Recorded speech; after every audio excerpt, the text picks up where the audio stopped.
ደራሲና ጋዜጠኛ አበራ ለማ እስካሁን እንግዲህ ክፍል 1 እና ክፍል 2ን አውርተናል። ዛሬ ክፍል 3ን እንቀጥላለን። ባለፈው ካቆምንና ከነካካናቸው ፖይንቶች እንጀምራለን። እስኪ ዛሬ ደግሞ አለቃ ጥበቡ ገሜ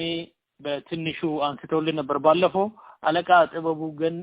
ገሜ ማን ነው? እስኪ ከዛን ቀጥል። በጣም ጥሩ ጥያቄ ነው ያነሳው ወንድሜ ደረጀ። አለቃ ጥበቡ ገሜ ለደው ሰላሌ በቀል ሰው ስለሆኑ ብቻ ሳይሆን በአጠቃላይ የኢትዮጵያ ሕዝብ ላንዴ ተመልሶ ሊያስታውሳቸው የሚገቡ ታላቅ ባለቅኔና ምሁር የነበሩ የዘመኑ የቤተ ክህነት ትምህርት የላቀ ደረጃ የያዙ ፕሮፌሰር የነበሩ ሰው ናቸው እና እኚህ ሰው አጋጣሚ ሆኖ ለኔ በጣም የስጋ ዘመዴ ናቸው። የሳቸው አባት እናት እና የኔ የሴት አያቴ የሙሉነሽ ሮባ እናት እህትማማቾች ናቸው እና ከነ ጋሼ ሰላም ህሩይ ጋራ ከሌሎቹም ከነ ሙሉ ሰለሞን ጋር ከነ አበበ ከበደ ጋር ከቀሩትም ሁሉ ጋራ በዚህ በአንድ ቅድመ አያት ዘርፍ ስር እንገኛለን ከዛ ውስጥ እንመነጫለን እና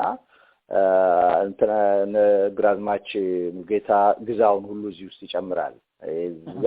የቀዳሚዎቹ የቅድመ አያቶቻችን ግንድ ውላጆች ነን ማለት ነው ከታች ያለ ነው እና እኚህ ሰው በሚያስገርም ሁኔታ ከወንድማቸው ከአለቃ ህሩይ ገሜ ጋራ በልጅነታቸው ወደ ጎጃም ተሻግረው ትምህርት በ6 ዓመታቸው ነው የጀመሩት። በ6 ዓመት እድሜያቸው ከዚያ በ8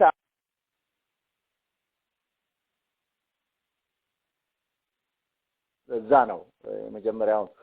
የቤተ ክህነት ትልቁን ትምህርታቸውን የጀመሩት። የቀዳማዊ ኃይለ ሥላሴ ሽልማት ድርጅት በ1963 ዓመተ ምህረት የሸለማቸው ታላቁ ባለቅኔ ተብሎ ነው የሚጠቀሱት እና በ1963 ዓመተ ምህረት በማስተማር አገልግሎት ሽልማት ከ10,000 ተማሪዎች በላይ ያስተማሩ ተብለው የተሸለሙት እኚህ አባት ከህይወት ታሪካቸው ውስጥ የቀዳማዊ ኃይለ ሥላሴ ሽልማት ድርጅት ከጻፈው ላይ ትንሽ ነገር ላነሳ ፈልጋለሁ። አድማጮች ጥሩ እንትን እንዲኖር ማስታወሻ እንዲኖር ወይንም ደግሞ ስለሳቸው ግንዛቤ እንዲኖረው አድማጩ። አለቃ ጥበቡ ገሜ ትምህርት የጀመሩት በ6 ዓመታቸው ነው። በህፃንነታቸው አባታቸው ሲያርፉ ከቤታቸው ጠፍተው ጎጃም ዲማ ጊዮርጊስ ከተማሩ በኋላ ጓደኞቻቸው ሲመለሱ እርሳቸው እዚያው በብህትውና ለመኖር ቃል ኪዳን ሲገቡ ቤቴ ትምህርት ቤት ይሁን ብለው ስለነበረ እስከዛሬ ከመማርና ከማስተማር ያልተለዩ ታላቅ ሊቅ ናቸው። ትምህርታቸውም የቅኔ መምህርነት፣ ብሉያት፣ ፍትሐ ነገሥት፣ ትርጉም ሲሆን ያንዳንዱን ትምህርት በተላላቅ መምህራን ዘንድ እየከለሱ ስላጣሩት ዛሬ የቅኔ አገባባቸው የ13 ቤት ነው ይላል። ይሄ 13 ቤት እሳቸው የደረሱበትና የፈጠሩት ትልቁ የሊቅነት ችሎታቸውን ያሳዩበት የቅኔ አይነት ነው። ሌላ ሰው ያልሰራው ማለት ነው ያልፈጠረው። እና አለቃ ጥበቡ ስንት ተማሪዎች እንዳስተማሩ በተጠየቁ ጊዜ ጠያቂውን በፈገግታ ከመመልከት በቀር መልስ አይሰጡም ነበር። ከቅርብ የሚያውቋቸው ሰዎች በሰጡት ግምት ከ10,000 የማንሱ ተማሪዎች በአለቃ ጥበቡ ጉባኤ የተማሩ መሆናቸውን ገልጸውልናል። ምንም እንኳን በየገዳማቱም በየአድባራቱና በየመስሪያ ቤቱ የሚገኙትን ሁሉ ዘርዝረን ለመቁጠር የዛሬው የሽልማቱ አቡነ ማርቆስ እነ ንቡረ እድ መኩሪያ፣ የአዲስ ዓለሙ ንቡረ እድ አበበ፣ የጊዮርጊሱ መላከ ገነት አፈወርቅ፣ የእስጢፋኖሱ መላከ ሰላም ተከስተ፣ እና አለቃ ወልደሰንበት ዘወብርና እና አለቃ ምስራቅ የታላቁ መምህር የአለቃ ጥበቡ ተማሪዎች መሆናቸው ብንገልጽ ለስራቸው ፍሬ ምልክት ይሆናል። በአሁኑ ጊዜም 100 የሚሆኑ ባለቃ ጥበቡ ጉባኤ ቅኔ ይማራሉ። ምንም እንኳን ተውልዳቸው ከጓጮን ባላባቶች ቢሆን አለቃ ጥበቡ የሚኖሩትና የሚያስተምሩትም በስሬ መድኃኔዓለም ደጀ ሰላም በመቃብር ቤትና በደሳሳ ጎጆ ውስጥ ነው። ይህም ሆኖ አለቃ ጥበቡ በእውቀት በግብረ ገብነትና በሀገራዊ ባህል የሚፈጽሙት የማስተማር አገልግሎት ለኢትዮጵያ ጥቅም እጅግ የሚያስመሰግን ተግባር ስለሆነ የቀዳማዊ ኃይለ ሥላሴ ሽልማት ድርጅት የወርቅ ኒሻን የምስክር ወረቀትና 10,000 የኢትዮጵያ ብር ተሸልመዋል ይላል። አሁን አለቃ ጥበቡ ሌላ የሚጠቀስላቸው እድሜ ልካቸው ከመቃብር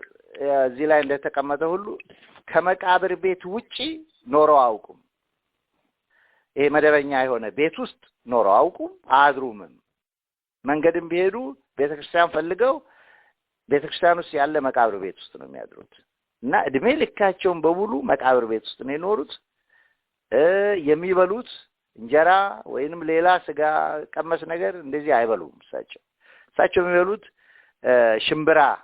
ተቀቅሎ እንደዚህ ይንገረገብና የተንገረገበ ሽምብራ ነው የሚበሉት። ምሳቸውም እሷ ነች፣ ራታቸውም እሷ ነች። ሽምብራ ነው የሚበሉት። እድሜ ልካቸውን በዚህ አይነት ታቀበው የኖሩ የበቁ አባት ናቸው እና እዚሁ መጽሔት ላይ በጣም የሚገርመው በእንግሊዝኛ የተጻፈውን አንድ ትንሽ ክፍል እንደው ትንሽ ያህል ከላው ላይ ላሰማ ፈልጋለሁ። አለቃ ጥበቡ ገሜ is a professor of Kine, Ethiopian traditional poetical art. 80 years old, he was born in Gohasion, and having entered school at the age of 5, he never left it. When asked about his education, he replies that he entered school but never left. For 75 years, his life has consisted of learning and teaching. To achieve his education, he visited the most celebrated traditional teachers and centers of learning in Gojam, Yeju, and other provinces. እንዲህ ብሎ አስቀምጦላቸዋል በእንግሊዝኛም እና አሁን ጋሼ ሰላም ለኔ በጣም እንዳጫወተኝና አንድ ስለሳቸው የተጻፈ የህይወት ታሪክ አለ። እሳቸው ባረፉበት ጊዜ ነጋሼ ሰላም ያዘጋጁታል። እሱን ሳነበው ከጎጃምም ሌላ ጎንደር ድረስ ዘልቀዋል። ጎንደርም ሄደው ተምረዋል፣ ወሎ ሄደው ተምረዋል፣ ትግራይ ሄደው ተምረዋል፣ ሸዋ ውስጥም ተምረዋል እና እድሜ ልካቸውን 75 ዓመት ሙሉ እሳቸው ያሳለፉት መማርና ማስተማር ላይ ነው። እዛ ላይ ነው ህይወታቸውን ሁሉ የጨረሱትና በ80 ዓመት እድሜ እንግዲህ ይሄን ሽልማት ሲያገኙ 80 ዓመት እድሜ ላይ ሆነው ነው ያገኙት ይሄን ሽልማት ያገኙት እና ከሳቸው እንግዲህ በዚህ አጋጣሚ የሚጠቀሰው ይሄ ሽልማት ያገኙ ጊዜ ከስሬ መድኃኔዓለም ነበር የሚኖሩት እዚህ ወደ አቦቴ መሄጃ ቦታ ማለት ነው ሰላሌ ውስጥ። ከዛ ለዚህ ሽልማት አቀባበል እንዲመጡ ተብለው ሰው ተልቆ በመኪና ይዟቸው ቤተ መንግስት ነው የመጡት። ቤተ መንግስት አርፈው በነበረበት ጊዜ ጥሩ እልፍኝ ሰጥቷቸው እዛ በክብር ጃንሆይና እቴጌ መነን እየተንከባከቧቸው ባሉበት ጊዜ አንድ እንዲፈጽሙላቸው የፈለጉት ትልቅ ጉዳይ ነበረ። ሁለቱ ባልና ሚስት ማለት ጃንሆይና እቴጌ መነን። ይሄውም አለቃን ለሊቀ ጳጳስነት የኢትዮጵያ ሊቀ ጳጳስ ሆኖ እንዲሾሙ ፈልገው ነበርና አቀርበው ችሎት ላይ አባታችን እርሶ ትልቅ የሃይማኖት አባት ነውና ከርሱ የላቀና ረቀቀ ማንም ስለሌለ ብቃት ያለው ብጽና ያለው ሰው ስለሌለ ለሀገሪቱ ልጆች አባት እንዲሆኑ ቤተክርስቲያኒቷን በበላይነት በአባትነት እንዲመሩ ጳጳስ እንዲሆኑ እንፈልጋለን ብሎ ሲሏቸው አይ እኔ እንዲህ ያለው ነገር ውስጥ ምገባ ሰው አይደለሁም ይሄ አይስማማኝም ባላገር ብሎ ነው የመለሱት። በነገራችን ላይ እሳቸው ማንንም ሰው በህይወታቸው ሙሉ ባላገር ብሎ ነው የሚጠሩት እንጂ በስም አይጠሩም እና እቴጌ መነንን አንቺ ባላገር ነበር የሚሉት። ጃንሆይንም ቢሆን አንተ ባላገር ተወኝ ወደ ልጆቼ ልመለስ እኔ ልጆቼ እዛ ይጠብቁኛል ብሎ ወደዛው ወደ የሚያስተምሩበት ወደ ስሬ መድኃኔዓለም ካተመለሱ ብሎ ችግር እንደፈጠሩባቸው አልቀበልም እንዳሉ በኋላ ነጃንሆይም ደግሞ እሳቸውን ቀስ በቀስ እናግባባለን በሚል ሳሰናብቷቸው እዛ ሲያቆዩአቸው እሳቸው ባልተጠበቀ ሁኔታ በመንፈስ ከዛ ራሳቸውን ሰውረው ስሬ መድኃኔዓለም ሄደው እንደተገኙ ከቤተ መንግስት ውስጥ እንግዲህ መሞጫ የለም ክብር ዘበኛ ነው የሚጠብቀው ዙሪያውን እና ወፍ ማታመልጥበት ቤተ መንግስት ውስጥ እሳቸው ባልተጠበቀ ሁኔታ ተሰወሩባቸው እና ጠፉ አለቃ ተብሎ ፍለጋ ሲኬድ እዛ እሳቸው ቁጭ ብሎ ልጆቻቸውን ሲያስተምሩ ተማሪዎቻቸውን ሲያስተምሩ ተገኙ የዛን ጊዜ እዚህ ነው ያሉት እዚህ መጥተዋል ሲሏቸው አይ በቃ እግዚአብሔር አልፈቀደም እኚህ ሰው የበቁ ናቸውና በመንፈስ በጣም የመጠቁ ስለሆኑ አትንኳቸው ተብሎ በዚህ አይነት ተዋቸው ይባላል እና ጃንሆይ በጣም ትልቅ አክብሮት ትልቅ ፍቅር ቴጌመነንም እንደዚሁ አጠቃላይ እንደው ላይ ያሉትን እንደው እናንሳ ብለን በኢትዮጵያ ምድር ላይ በዛን ዘመን ለሳቸው አክብሮትና ቦታ የማይሰጥ ታዋቂ ነኝ የሚል ባለስልጣንም የለም ሾምም የለም ምሁርም አልነበረም በእውነቱ እና የሚደነቅ ደረጃ ደርሰው ያለፉ ታላቅ ባለቅኔ ነበሩ ትልቅ ፕሮፌሰር ነበሩ እና ሰላሌ ካፈራቻቸው ታላላቅ ሰዎች አንዱ እሳቸው ናቸው ሌሎች እግረ መንገድን እንዳው ላነሳ መፈልገው በዚህ በስነ ጥበቡ በኩል ስዕልን በሚመለከት ሰላሌ ብዙ ሰዓሊዎችን አፍርታለች ብዙ ጊዜ አይነሳም ያኛው ወገን የሚነሳ ወይ በቀደም እንዳነሳ ነው በሙዚቃው ረገድ ወሰኑ እንዳነሳ ነው ጋሽ አበበ ተሰማ እንዳነሳ ነው በዛ ይቀራል እንጂ በስነ ጥበቡ ረገድ እነማን ነበሩ የሚለው ተነስቶ አይታወቅም ግን ኢትዮጵያ ካፈራቻቸው ታላላቅ ሰዓሊዎች መሃል ሰላሌ ወደ 7ቱን ያህል አፍርታለች ብዙዎቹ የቤተ ክህነት ቀመስ ዕውቀት የነበራቸው ሰዎች ናቸው ግን እንዳው ጎልተው እንዳው እስከ ዛሬ ድረስ የልጅ ልጆቻቸው ራሳቸው ውርስ ሆኖ በሳሊነት በስነ ጥበብ ሙያ የገፉትን እማላፍሩይን ሰላም ሩይ የሚባሉት ደግሞ ሰላም ሩይ ስል ይሄኛው ጋሽ ሰላም ሳይሆን ኮሎኔል ሰላም ሳይሆን ሌላ ፍቺ አካባቢ የነበሩ ሰላም ሩይ የሚባሉ ነበሩ እና አለፈለገ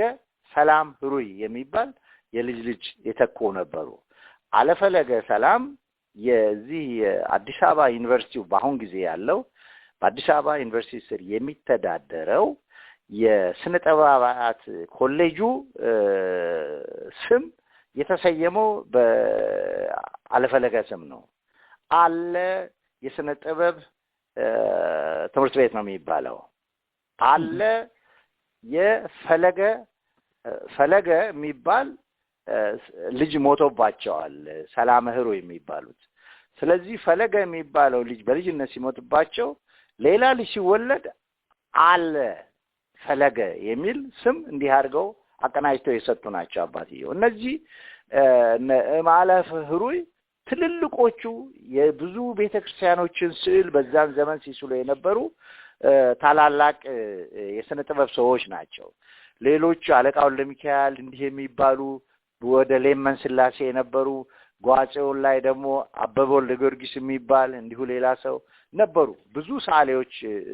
ወደ 7 ያህል እኔ አሁን አገር ቤት ነው ያለው የኔ ሬፈረንስ መጽሐፍ እንጂ ነበረኛ አንድ የጥንት ሰዓሊያን ከነ ፎቶግራፋቸውና ከነስራቸው የሚያሳይና በዚህ ረገድ በስነ ጥበቡ ረገድ ቢሆን እውቅና ያላቸው እስከ ዛሬ ስመጥር የሆኑ እንደ አለፈለገ ሰላም ህሩ የመሳሰሉ ጎበዝ ሰዓሊዎችን ሰላሌ አፍርቷል እና ይሄን ማሳት እንችላለን በዚህ አጋጣሚ እንግዲህ ሌላው ይሄንን ነው የሚመስለው አሁን በኔ ስነ ጽሁፍና ስራ አካባቢ በኋላ እንመጣበታለን ወደ ሌሎቹ እንሄድ ሌላ ጥያቄዎች ካሉ ያ መልካም ሌላው ምንድነው በሁለተኛ ክፍል አካባቢ አሚና ሁለተኛ ፓርት ስናወራ ስለ ወሊሶ ብዙ አውርተን ነበረ የወሊሶ ሰው እኔ በጭንቅላቴ ያለው ጥላሁን ገሰሰ ነው ጥላሁን ገሰሰን መቼ ነው ያወቁት? የሚገርም ነው። መቼም ጋሼ የሚባል ሰው ነው። በእድሜውም በምኑም ግን እንዲሁ ተለምዶ ሆነና ለአዝማሪና ለጋዜጠኛ አንቱ አይባልም ጋሼም አይባል እየተባለ ስንዘለፍ ኖረናል። እውነቱን ለመናገር ጋሽ ጥላሁን ታላቅ ሰው ነው። ጋሽ ጥላሁን ወሊሶ ነው የተማረው። የመጀመሪያ አንደኛ ደረጃ ትምህርት ቤት የተማረው ወሊሶ ጎበና ዳጫው አባጥጉ። እኔ ሁለተኛ ደረጃ ትምህርት ቤት የተማርኩበት ትምህርት ቤት ውስጥ ነው የተማረው እና ያው ቀለም እምቢ ብሎት ወደ ሙዚቃው እያደላ የተቸገረ ሙዚቃ እየጠለፈው እንደ ተጎዳ ይሄው ታሪኩ ተጽፎ ወጥቷል። በተለይ አሁን በቅርብ ጊዜ እግዚአብሔር ይስጠው አንድ ጀግና ጸሐፊ ኢትዮጵያ ውስጥ አዲስ አበባ ዘከሪያ መሐመድ የሚባል ጥላሁን ገሰሰ የህይወት ታሪኩና ሚስጥሩ የሚል መጽሐፍ አዘጋጅቶ ወጥቷል። ይሄ ዘከሪያ የሚባል ጎበዝ ጸሐፊ፣ ጎበዝ ጋዜጠኛ፣ ጎበዝ ደራሲ እና እዛ ላይም እንደተመለከተው በዚህ መጽሐፍ ላይ ይሄ ሰው እዚያ እንደተማረ በኋላ ወደ አዲስ አበባ ሄዶ ያው አንድ የአክስቱ ልጅ ሰርግ ላይ ዘፈነ ነው የሚለው እዚህ ላይ ታሪኩ እንደሚያወራው እንዲህ ያለ ሀገር ፍቅር ተቀጠረ፣ እዛ ገባ፣ እንዲህ ያለ እያደገ የመጣ ሰው ነው። ከኔ ጋራ ላይ የቻልኩት እኔ ወሊሶ የሁለተኛ ደረጃ ትምህርት ቤት ተማሪ ያለው 10ኛ ክፍል ላይ ያለው ጠቅላላ የክብር ዘበኛ ኦርኬስትራ መጥቶ ለኛ ለራስ ጎበና ዳጫው አባጥጉ ትምህርት ቤት ተማሪዎች ሙዚቃቸውን ኮንሰርታቸውን ባቀረቡበት ጊዜ ነው ጥላሁንን በአካል ላየው የቻልኩት እንደው ቀረበ ብዬ ማለት ነው። ከዛ በፊት እዚህ አዲስ አበባ እንግዲህ ክብር ዘበኛ የሆነ አንድ የአክስቴ ልጅ ባል ኮሎኔል ሳህሉ ኤባ የሚባል ያምቦ ሰው አለ። እሱ እዚህ መኩሪያባን ትርጉ ጦር ሰፈር የሚባል እንትን ውስጥ ይኖር ነበር። ግቢ ውስጥ ሲኖሩ ክብር ዘበኞች እየመጡ ኦርኬስትራው ነጥላሁን እዚያ የክብር ዘበኞቹ ክበብ ስላለ እዛ ላይ ዝግጅት ያቀርቡ ነበር እና እኛ መግባት ስለማይፈቀድልን በመስኮት እየተንጠላጠልን ልጆች ነን እንግዲህ ከ7 እስከ 8ኛ ክፍል በነበረው ዘመን ላይ ማለት ነው ከ6ኛ እስከ 8ኛ በነበረው እና እየተንጠላጠል ከሰፈሩ ልጆች ጋር እናይ ነበር ከግቢው ልጆች ጋር ከወጣደር ልጆች ጋር እና እንጂ በአካል እንዲቀርብ ብዬ የማየት እድል አላገኘው ነበር እና ወሊሶ የመጣ ጊዜ ግን አገኘነው። ብዙነሽ አለች፣ እሷ አለ፣ ሳቱ ተሰማ አለ፣ ተፈራ ካሳ አለ፣ ተዘራይ ለሚካኤል ለዚህ በቃ ብርቅ የሆኑት ድንቅ የሆኑት የክብር ዘበኛ ዘፋኞች በሙሉ እዛ አገኘናቸው እና እኛም የኛ ኦርኬስትራ ማለት ጎበና ዳጫው ትምህርት ቤት ኦርኬስትራ በአዲሱ አለማየሁ የሚባል ልጅና በቀደም ያነሳኋት ጎበዝ አሁን አሜሪካ የምትኖር መንበረ ልዑል ምንላት ድምጻዊት ነበረችን እንደ ብዙነሽ በቀለ ምናያት እነሱም የራሳቸውን ዝግጅት እዛ ላይ አቀረቡ በድምጻውያንነት እና ጥላሁንን እዛ አገኘሁት። ትንሽ ብሬክ እረፍት ሲገኝ አነጋገር ነው ሄደን በቃ አድናቆታችን ገለጽን፣ ታወቅን፣ ጨበጥን። እዛ በኋላ ሳንገናኝ ብዙ ቆይተን እኔ መምህር ሆኜ 66 ዓመተ ምህረት ላይ አንዲት የዘመዴ አለች የምስራች ስዩም የምትባል ገንዘብ ሚኒስቴር ሰራ ነበር እና የሱ የጥላሁን ባለቤትም ገንዘብ ሚኒስቴር እንዱት ሰራ ነበር አስራት ወይዘሮ አስራት ጋሽ ጥላሁን ባለቤት እና ሁለቱ ጓደኛሞች ነበሩ አስራትና እቺ የምስራች ዘመዴ እና በሷ አማካይነት በዘመዴ አማካይነት አንተ ብዙ ግጥሞች ትጽፋለህ ገጣሚ ነህ እና ለጥላሁን ግጥሞች በሰጠው ጥሩ ነው ትለኛለች አይ በጣም ደስ ይለኛል አልኳት እንግዳው ግጥሞችን አዘጋጅ ሬዲስቶን እኔ ወስዳለሁ አለችኝና ተቀጣጥረን ፈረንሳይ ሌጋሲዮን ነበር የሱ መኖሪያ ከወዘሮ አስራት ጋር በሚኖርበት ጊዜ ፈረንሳይ ሌጋሲዮን ሄደን አብረን ይዛኝ ሄደች ያው በቀጠሮ ስለሆነ በደንብ ምሳ አዘጋጅቶ በስነ ስርዓት ጠበቁን እዛ ምሳ በላን ልጆቹ ትንሾች ነበሩ እቺ የንጹህ ብር ታውን የምትባል የመጀመሪያ ልጅ ተወልዳለች እሷ አለች ሁለተኛ ልጅ እንደዚህ አለ አየሁ ልጆቹ አንድ ሁለት ልጆች እና በጥሩ ሁኔታ አስተናገዱን በላን ጠጣን ከዛ ከጨረስን በኋላ ስለመጣንበት ጉዳይ ንግግር ስንጀምር እኔ አጋጣሚ ሆኖ የጻፍኳቸው ግጥሞች በሙሉ ባይሆንም እንኳን የተወሰኑት ማለት ጠበቅ ብሎ የተሰሩት አብዛኞቹ ከእናት ፍቅር ጋር የተያዘ ነው እንግዲህ እናት ስል ወላጅ እናት አለች ባዮሎጂካሊ የምትወልዳለች እንደገና ደግሞ እናት ስንል አገር አለች አገር በእናት ትመሰላለችና ብቻ እናት የሚል ግጥሞች በርከት ብለው ሰርቼ ነበርና አንስቼ ሰጠሁት አየ በጣም ይቅርታ አድርግልኝ እኔ ስለ እናት አልዘፍንም አለኝ እና እነዚህ ያንተ ግጥሞች በሙሉ ስለ እናት ስለሚያወሱ እኔ ስለ እናት አልዘፍንም አለና ደሙ ተለዋወጠና ተቆጣ እንትን ብስጭት አለ በቃ እና በጣም ተለዋወጠ እኔ አልገባኝም እኔ ደነገጥኩኝ በጣም ምን ነው አልኩት አይ አልዘፍንም እኔ ስለ እናት እንዲነሳብኝም ስለ እናት ፊቴ እንዲነሳም እንኳን ልዘፍን ቀርቶ እናትን በሚመለከት ምንም ንግግር በቃ ሰውም ጨዋታም ሊጫወተኝ አልፈልግም ማለት በስማ ሾክዶን ሁሉ ማዘኑ እቺ ዘመዴ ማዘነች ደነገጠች ሚስቱ ማዘነች ሁላችን ተቋረፍን በቃ ለተወሰነ ደቂቃ ኩርፊያ ሆነ ስለዚህ እኔ ይሄንን አልዘፍንም እንደዚህ ያለ ስለ እናት አለኝ እኔ ምንም ሚስጥሩ አልገባኝም አላ እሺ አልኩኝ ይቅርታ አልኩኝ ዝም አልኩኝ እኔ ምን እንደሆነ አልገባኝም አላ በል እንግዲህ ሌላ ጊዜ ሌላ ግጥም አዘጋጅተህ አምጣልኝና ሌላውን ግጥሞችን አይልሃለሁና ጫወታቸው ምችላቸው መርጣለሁ አለኝ እሺ አልኩት ቡና ጠጥተን ምን ብለን ጨርሰን ያው እግዚአብሔር ይስጥልን ብለን ተነስተን ወጣን አሁን መንገድ ላይ ስንሄድ ያቺ ዘመዴ ትነግረኛለች የምስራች ምለህ ዘመዴ ምንድነው የምትነግረኝ እሱ እኮ ስለ እናቱ በጣም ሐዘን አለው አለች ምን ሆኑ እናቱ አልኩኝ አላውቅም እናቱን እኮ ሰው ነው የገደላቸው በቅርብ ጊዜ ነው የሞቱት የተወሰኑ አመታት በፊት ነው የሞቱት ስለዚህ ያገዳው ደግሞ አልተገኘም ጥላውን ኩምትር ብሎ በቃ አዝኖ በቃ የጨሰበት ጉዳይ ኖሯል ነገሩ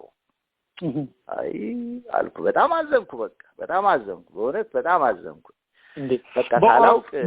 በኦሮምኛ ዘፍኖ የለም ሰላማካ ያገኔ ሰላማካ የሚለው እኮ ገኔ እናቱ መስለኝ አይ ገኔ እናት አለች የሱ እናት ሌላ ነች ስሟም ሌላ ነው ስማቸውም ሌላ ነው እናትየው እዚህ ጋር ልነግርህ ይችላልና የእናትየው ስም ሁሉ ነገር አለ እዚህ ፊቴ ነው ያለው እንትኑ መጽሐፉ እንዳጋጣሚ እና እናቱ ጌጤነሽ ነው ስማቸው ቀስ ጌጤነሽ መሰለኝ ከአንድ ጊዜ እዚህ ጋር ያየሁት ነውና ወይ ደግሞ እንትኑም የእናቱ ሞትና እሱ ገኔ ዘፈነበት ጊዜ ላይ ይሆን ይችላል ነገኔ ዘፈን ቀድሞ ዘፍኖ ሊሆን ይችላል እውነት ነው ሊሆን ይችላል ግን በጣም እጅግ በጣም የቆሰለበት ጉዳይ ነው ይሄ እንትኑ የእናቱ ጉዳይ የእናቱ አሟሟት በጣም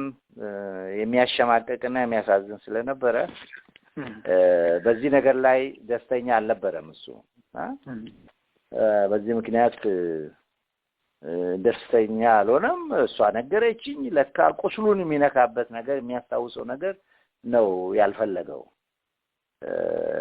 እና ለዚህ ነው እንትን ያለው ስለዚህ አይፈረድበትም እሱ የቆሰለውን ቁስል ሌላ ሰው ሊያደምጠው አይችልም እውነቱን ለመናገር ከፍተኛ ሀዘን ነው ገብቶት የነበረው ከዛ በኋላ ሌላ ግጥም አገኙለት ወይስ በዛው አይ እኔ ደነገጥኩ በቃ ከዛ ደነገጥኩኝ በጣም ደነገጥኩ ስለደነገጥኩ ከዛ ወዲህ ብዙ ግጥሞች ጽፌያለሁ ለሌሎች ድምጻውያን አቅርቤያለሁ ዘርቻለሁ ተዘፍኗል ነፃይ እንዳለን የመሳሰሉ እነ ማነው እነ ደራማና አበሽ ደራራ ማነው ጌጡ አየለ የሚባል ደግሞ አሁን በሆቴል ሞቷል እነዚህ የተለያዩ ድምጻውያን ሰጥቻለሁ ዘፈንና ያው ጌጠነሽ ናቸው እናትየው ስም ጌጠነሽ ይባላል ጌጠነሽ ነው የሚባሉት አባትየው ያው ገሰሰ ወልደኪዳን ነው የሚባሉት ገሰሰ ወልደኪዳን ነው የሚባሉት እና ጎሮ ሶየማ የሚባል ቦታ ነው የተወለደው ጥላሁን ወሊሶ አካባቢ እዛ ነው የተወለደው ያ የአያቶቹ የቅድመ አያቶቹ ሰፈር ነው በጣም ጠንካራ የሆኑ አያት ነበሩት ያሳደጉት ጌጠነሽ እናት የእናቱ እናት ማለት ነው እሳቸው ናቸው ያሳደጉት በጣም ኬር ያደረጉትና ለሳቸው ያለው ፍቅርም ልዩ ነው በጣም አጥብቆ ይናገር ነበር እና እንደዛ ነውና ከዛ በኋላ ምን ሆነ 69 ዓመተ ምህረት ላይ 69 በኢትዮጵያ አቆጣጠር ማለት ነው 69 ዓመተ ምህረት እኔ የኢትዮጵያ ሬዲዮ ጋዜጠኛ በነበርኩበት ጊዜ አንድ ቤት ፈልግ ነበርና ኪራይ ቤቶች ድርጅት ቤት ይሰጠኛል መኖሪያ ቤት ሲሰጡኝ በ180 ብር የሚከራይ ቤት ነው እና ትልቅ ቪላ ነው በጣም ወደ 10 ክፍል ያለው ቤት ነውና እኔ አንድ ጎረምሳ ነኝ ምንም 10 ክፍል ቤት ምን ያደርግልኛል ብዬ አነስተኛ ቤት ልለውጥ ባልኩና ማስታወቂያ ይወጣል እዛ ቤቶች ኪራይ ቤቶች ውስጥ ማስታወቂያ ታወጣና ትነግራለህ ሊስት አለ እኔ እና ክፍል ቤት አለኝ እንዲህ ያለ ቦታ ይሄን እንደዚህ አይነት ቤት ያለው ሰው ቀይራለሁ ብለህ እዛ ተመዘገባለህ እና ተመዝግቤ ሲሄድ አንድ ሴት አንድ ቀን በስልክ ቁጥሬ ላይ ደወለች ሳነሳ ማልበል ሄሎ ስል ፌሪያል አህመድ ይባላል አለች ፌሪያል መሐመድ ነው ፌሪያል አህመድ ይባላል አለች እና እሺ ወደ ፌሪያል ምን ፈለጉ ምናምን አልኩ አይ ቤት ቀይራለሁ ብለህ ነበርና እኔ ልቀይርህ ፍላጎት አለኝ አለች የት ነው ያንቺ ቤት ብዬ ስል ቤቴ ጣሊያን ሰፈር ነው እዚህ ከማስታወቂያ ሚኒስቴር ጀርባ ትለኛለች ይሄማ ለኔ አሪፍ ነው እኔ ማስታወቂያ ሚኒስቴር ውስጥ ስለምሰራ ለኔ በቃ ቤቱ በጣም ቅርቤ ስለሆነ በጣም በደስታ እንቀያየር አልኳት በሷም በደስታ እንቀያየራለች ጥሩ እንግዲያው አንተም ቤቱን ናና ኤው እኔም ደግሞ ቤቱን ሄጄ አያዋለሁ አለችኝ እሺ አልኩኝ አስቀድማ እሷ የራሷን ቤት ልታሳየኝ ቀጠረችኝ እና ስትቀጥረኝ አንድ ሰው መደበችልኝ ዘመዷ አጎቷ መሰሉኝ ያ አጎቴ የሆነ ሰው ይዞኝ ወደ ቤት ገባ ወደ ቤት ገባ መጀመሪያ ሳሎኑን አየው ከዛ ክፍሎቹን እየዞርኩ ሳይ ወደ መኝታ ቤት ስገባ ጥላሁን ተኝቷል ጅው ብሎ እዛ ተኝቷል በጀርባው እንዲሁ እንደተኛ አይኑን ቦግ እንዳደረገ አየው ጥላሁን አልኩ ደነገጥኩኝ በጣም ደነገጥኩ ተናስተልኝ ሰላም ነው ደህና ነው ምናምን እሱም አስታወሰኝ ደህና ነህ እንደምን ምናምን አለ በሌላው ሰውየው የሰራው ብልግና አለ ያ ሽማግሌው ወይኑ ያ የሴትዮ አጎት በቃ ምንም ሰው እንደሌለ አርጎ በርግዶ ነው በሩ የገባው ይዞኝ የገባው ወደ መኝታ ቤት አንኳኩቶ በስነ ስርዓት አስጠንቅቆ መግባት ጥሩ ነበር ዝም ብሎ በርግዶ ሲገባ እኔ በቃ እኔ ባዶ ቤት መስሎኝ ነው ዝም ተከትየው ሰውየውን ስገባ ጥሌዛ እንትን ብሏል ተንጋለው ተይቷል በስማ ወልደስ ነገጥኩ በቃ ሰላም አልኩና ቶሎ አፍሬ ቶሎ ወጣሁ ሰላም አልኩትና አሁን ይሄ እንግዲህ ፌሪያል ማለት ጥላሁን የመጀመሪያ ሚስቱን ወይዘሮ አስራትም ፈቶ ያገባት ያደሬ ተወላጅ የሆነች ሆስተስ ነች። የኢትዮጵያ አየር መንገድ ሆስተስ የነበረች ሴት ነች ፌሪያል። እሷን አግብቶ እሷ ጋር ያው ገብቶ ሁለት ልጆች ወልዷል። በኋላ ሁለት ልጆች አሁን በህይወት አሉ ከሷ የተወለዱ እና ለካ እሱ አዲስ ጎጆ ፈጥሯል። እኔ አላውቅም። በእውነት ምንም አይዲያ እንትኑ አልነበረኝም። ምንም ኢንፎርሜሽኑ አልነበረኝም። እና ከዛ በቃ ፍሬ ወጣው። በኋላ እኛ ቤቱን ተለዋወጥን። ሴትዮዋ ሄዳ አየችው፣ ወደደችው። እኔም እዚህ ገባው፣ እነሱም እዛ ገቡ። ከዚያ በስራ አጋጣሚ እንግዲህ ከዛ በኋላ ብዙ ቦታ ላይ መገናኘት ጀመርን እኔና ጋሽ ጥላሁን። አንደኛ ይሄ እናት ሀገር ጥሪ የሚባል ዝግጅት ነበረ በ70 ዓመተ ምህረት ላይ እና ያ 69 70 ላይ በጣም ተጧጡፎ የነበረ ብዙ ህብረተሰብን የሶማሌን ወረራ ለመከላከል ህዝብን ያሳተፈ የገንዘብ አሰባሰብ ዘመቻ ነበር። እዛ ላይ ጋዜጠኞችና ሙዚቀኞች እየተቀናጀን በየክፍለ ሀገሩ እየዞርን በየወረዳው በየአውራጃው የሚደገሰው ድግስ ላይ እና እኛ ሪፖርት እንሰራለን ለሬዲዮ፣ ለቴሌቪዥን፣ ለዜና አገልግሎት፣ ለፕሬስ። እነ ጥላሁን ደግሞ ኦርኬስትራቸውን ይዘው ሄደው ያው ዝግጅታቸውን ያቀርባሉ። በዚህ ህዝብ ያስደሰቱ በሬ ታርዶ እየተበላ እየተጠጣ ገንዘብ ይሰበሰብ ነበር የሶማሌን ወረራ ጉዳይ ለመከላከል ተደረገው ዝግጅት እና በዛን ጊዜ ከነጋሽ ጥላሁን ጋር ተደጋግሞ የመገናኘት እድል አገኘን እና እሱ ያው ይቀልድብኝ ነበር። እስቲ አንኳክቶ እንኳን አልገባም እኮ በቃ ጅው ብሎ ገብቶ እስቲ አቅፌ ተንሽም ቢሆን ኖሮ ጉድ አድርጎኝ ነበር እያለ ይቀልድ ነበር። ያን ትዝ እያለው ያው ወደ ሩም ውስጥ የገባውበትን እዛ አማችን ጠይቅ ሽማግሌው ነው ይሄን ያደረገው እያልኩ በጣም ወዳጅ ሆነን የተጣየቅን። በኋላ ዘመን ደግሞ ጌታቸው አብዲ የምንለው ሌላ አርቲስት አለ፣ ትልቅ የስነ ጥበብ ሰው የብሔራዊ ቲያትር ዋና ስራ አስኪያጅ የነበረ ጻፌ ተውኔትም ነው አዘጋጅም ነው እና ለጥላሁን በጣም ቅርብ ጓደኛው ነው። በጣም ቅርቡ ስለነበረ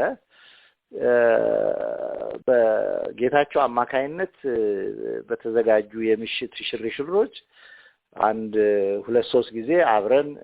እኔ ጋሽ ጥላሁን፣ ጌታቸው፣ አማኒ ኢብራሂም የሚባል ነጋሽ አብዱ የሚባል እነዚህ ሁሉ የጥበብ ሰዎች ናቸው ብሔራዊ ቲያትርና ሀገር ፍቅር ውስጥ ያሉ። እንደዛ ሆነን ትንሽ ውስኪ ቤቶች እየዞርን ከካዛንቺዝም ምንም ዝግ ቤቶች አሉ የውስኪ ቤቶች፣ እዛ አብረን ያመሸናቸውን ያሳለፍናቸውን ጊዜያቶች አስታውሳለሁ። እና ከዛ ያው እንግዲህ ይሄን ያህል ነው የኔና የሱ ትውውቅ፣ ከዚህ በላይ አይደለም። ለምን ነው የሚመስለው? ያ እንትኑን ምንድነው እየጠበቁ የነበረው? ሌላ የእናት ጉዳይ በግልጽ ያወቁት ነገር የለም ማለት ነው። ሄሎ የእናትየውን አሟሟት ማለት ነው? አዎ። ምስጢሩ ምንድነው በዛ ጉዳይ አካባቢ? የእናትየው አሟሟት በጣም አሳዛኝ ትራጀዲ ነው። ምንድነው የሚሆነው? ሴትዮዋ አዲስ አበባ ውስጥ ያው ጠጅ ቤት ከፍተው ጠጅ ነጋዴ ነበሩ እናቱ። አቶ ገሰሰን ማለት ባላቸውን የጥላሁንን አባት አብረው አመያ ይኖሩ ነበር። አመያ ላይ ነበር የሚኖሩት፣ ወሊሶ አመያ ወረዳ ውስጥ። እዛ ጥላሁንንም ለአትየው ትተው ባልየውንም እዛው ትተው ሴትዮዋ መጥተው አዲስ አበባ ጠጅ ቤት ከፍተው ይኖሩ ነበር። ሲኖሩ ጎረቤታቸው የሆነች ሴት ከባሏ ጋር ትጣላለች። ባልየው ቅናተኛ የነበረ ሰው ነው፣ የሚቀና ሰው ነው። በጣም ቅናት የሚያንገበግቡ በሚስቱ ጉዳይ ላይ ሚስቴ ትማግጣለች የሚል አይነት ኮንሰፕት እንትን አስተሳሰብ የነበረው ሰው ነው እና ልትማግጥ ደግሞ ትችላለች ብሎ የሚጠረጥረው የሚገምተው ማንን ነው? ጠጅ ቤቶቹን ወይንም ቡና ቤቶች እዛ አካባቢ ያሉትን እነዚህ ሚስቴንም እንትን ሊሉ ይችላሉ ሊያስማግጡብኝ ይችላሉ የሚልም ጥርጣሬም አይነት ያለው ይመስላል። አሁን እዚህ መጽሐፉ ላይም ሳነብ በጣም የሚገርም ጥሩ አድርጎ ነው የጻፈው የዘከሪያ እዚህ ላይ እና እቺ ሴት ሁሉ ጊዜ ይደበድባታል፣ ባልየው ይደበድባታል፣ ትጠፋለች፣ ሸሽታ ጎረቤት ትሄዳለች። እንዲህ ስትል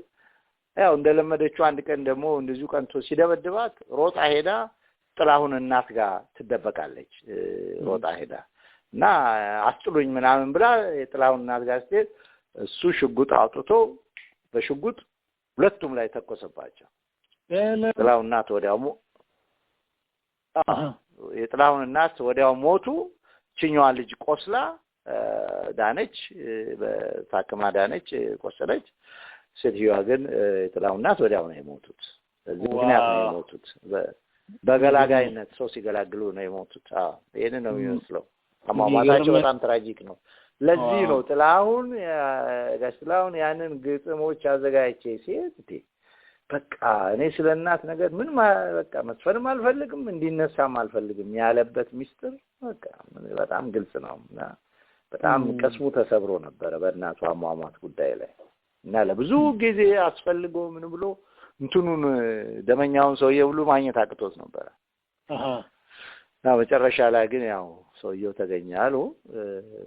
ያው እንግዲህ ያው በእርቅ ነገሮች የተዘጉ ይመስላሉ ከጥላሁን ጋር። ነገሩ እንደዛ ሪቬንጅ አላረገውም፣ አልተበቀለውም። እንደዛ ወደ ሌላ እንለፍ። ሌላው ደግሞ እንግዲህ ጥላሁን አርቲስት ነው። ከሱ ሌላ ደግሞ ሎሬት ጸጋዬ ገብረመድህን እሱንስ ያውቁታል? መቼ ነው የተዋወቁት? ጋሼ ጸጋዬ ገብረመድህን ጋር ያው ታወቅ ነው። እሱ የብሔራዊ ቲያትር ዋና ስራ አስኪያጅ ሆኖ ይሰራ በነበረበት ጊዜ ነው። ገና አብዮቱ በፈነዳበት ጊዜ ማለት ነው። እዛን ጊዜ እሱ ዋና ስራ አስኪያጅ ነው። እኔ ደግሞ መምህር ነበርኩኝ ጎንደር እና ይሄ እቺ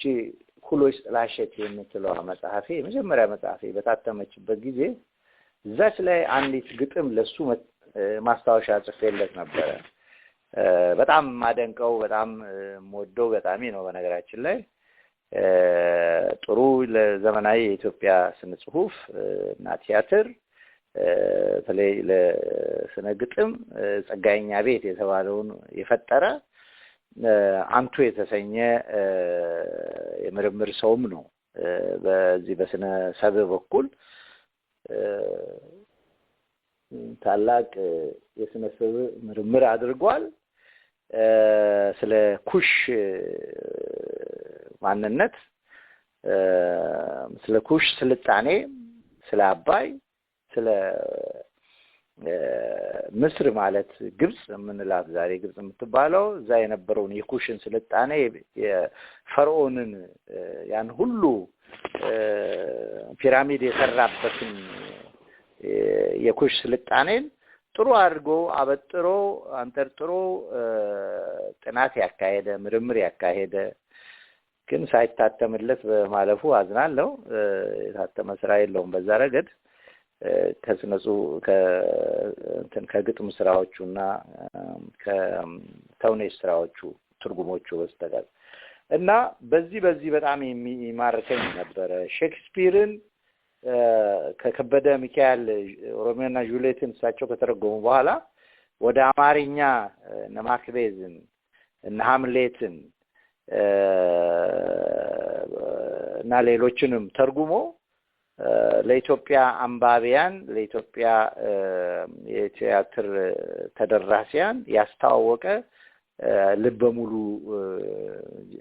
የስነ ጽሁፍ ሰው ነው ጋሼ ጸጋዬ ማለት። በዚህ ምክንያት ስለማደንቀው ብዙም ስራ የሰራ ሰው ስለሆነ እዛን ጊዜ በዚህ በ67 ዓመተ ምህረት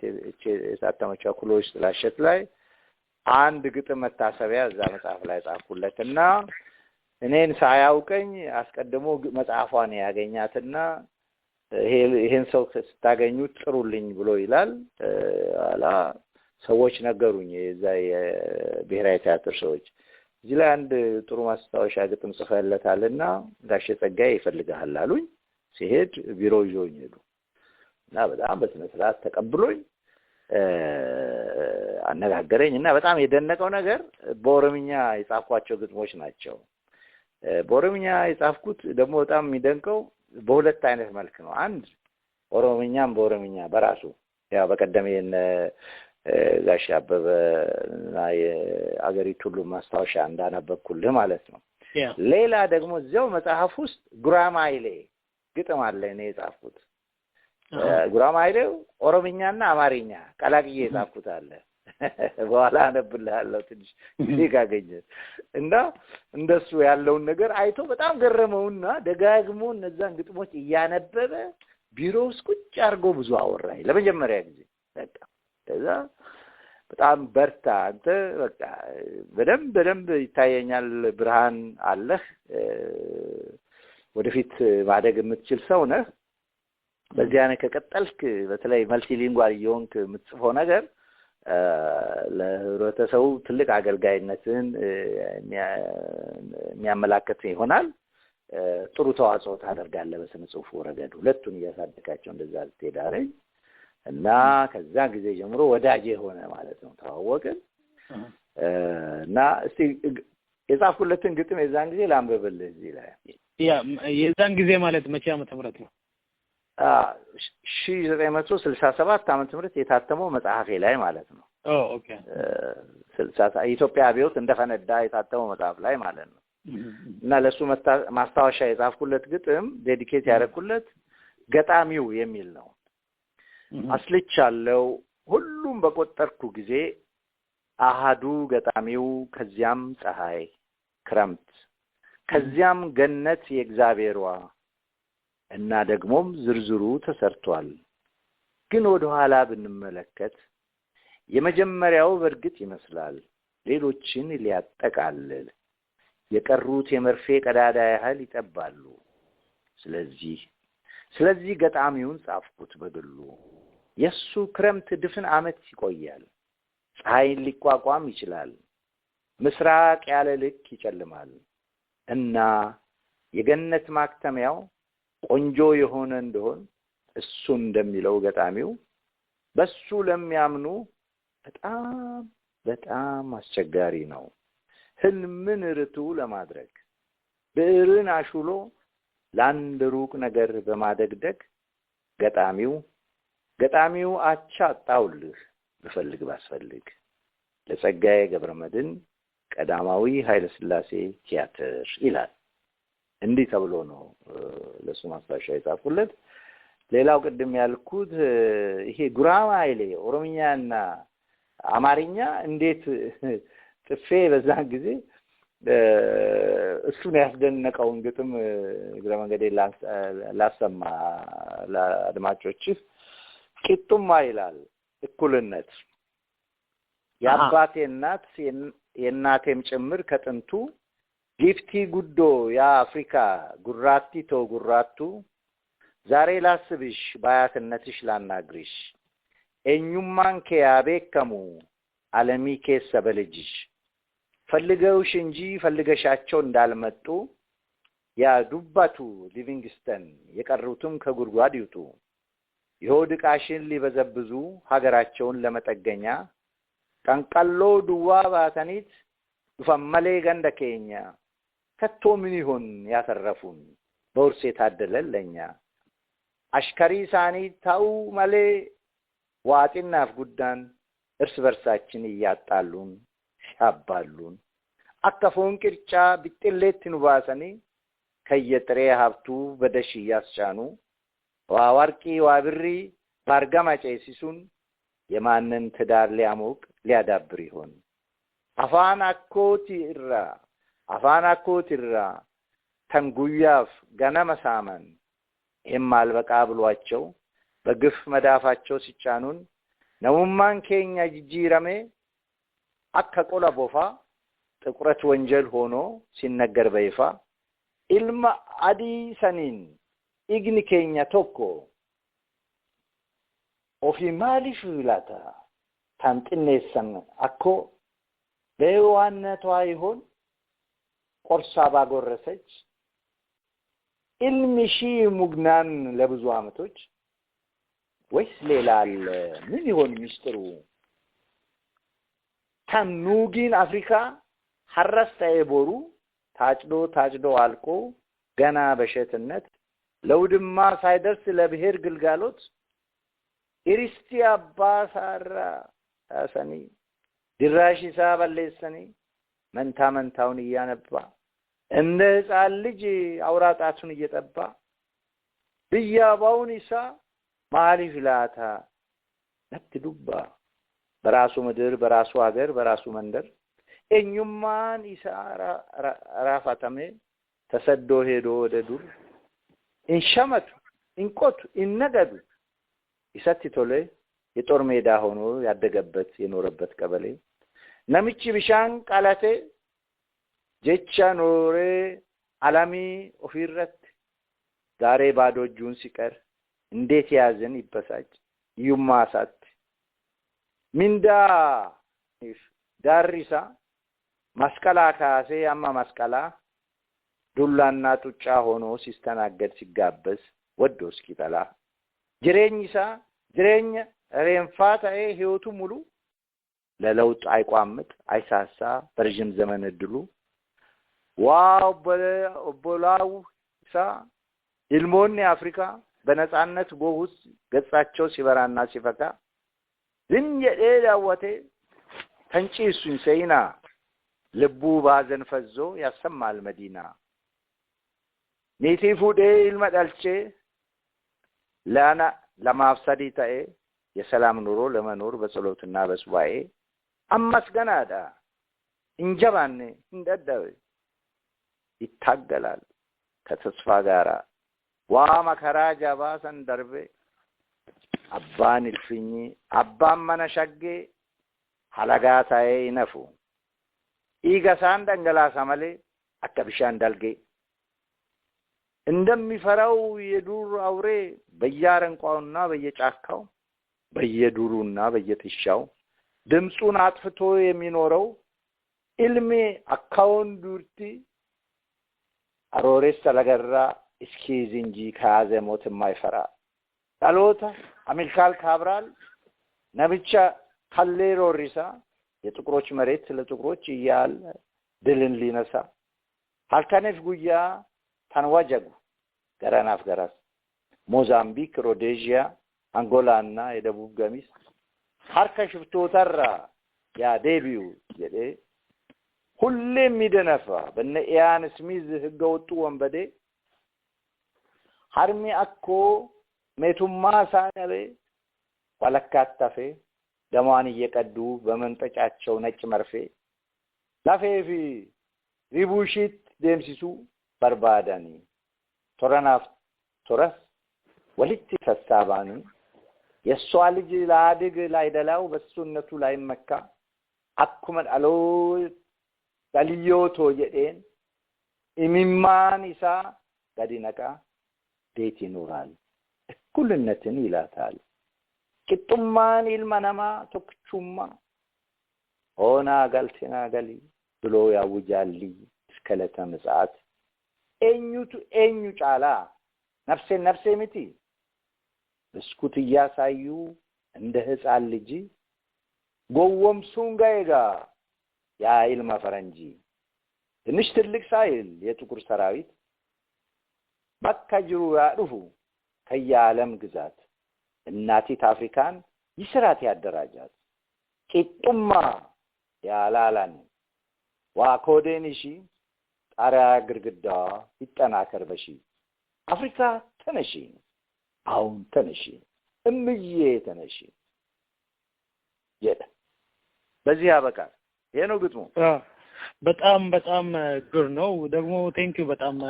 ከኛ ጋር እንትን በማካፈል በጣም ግር ነው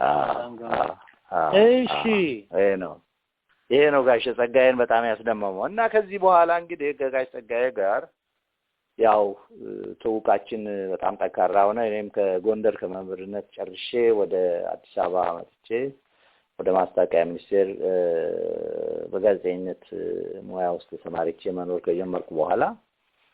በብዙ በየቲያትር ቤቱ አጋጣሚ ቲያትሮቹን አለው በተለይ በአብዮቱ ዘመን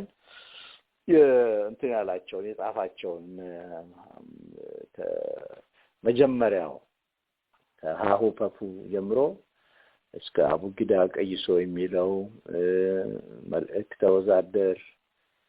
ሌሎችን ሁሉ እነዚህን ሁሉ በጥሩ ስራው ሸጋብሩ እየሰራ የአብዮቱን ዘመን ጠንካራና ደካማ ጎን ያሄሰ የሰራቸውን ስራዎች እየተመለከትኩ ባገኘሁት አጋጣሚ በጋዜጦችም በሬዲዮም የጻፍኩባቸው ሂሳዊ ንባብ ማለት ነው ሪቪው የጻፍ ግንኙነታችን የተነከረ እንደዚህ ኖርንና በኋላ እኔ ደግሞ የድራሲያ ማህበርም አባል ሆንኩ። እዛ አባል ሆንኩ በኋላም ቆየውና ወደ በኢትዮጵያ አቆጣጠር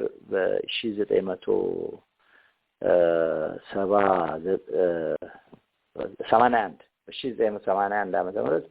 የኢትዮጵያ ድራሲያን ማህበር ዋና ጸሐፊ አድርገው መረጡኝ። እዛን ጊዜ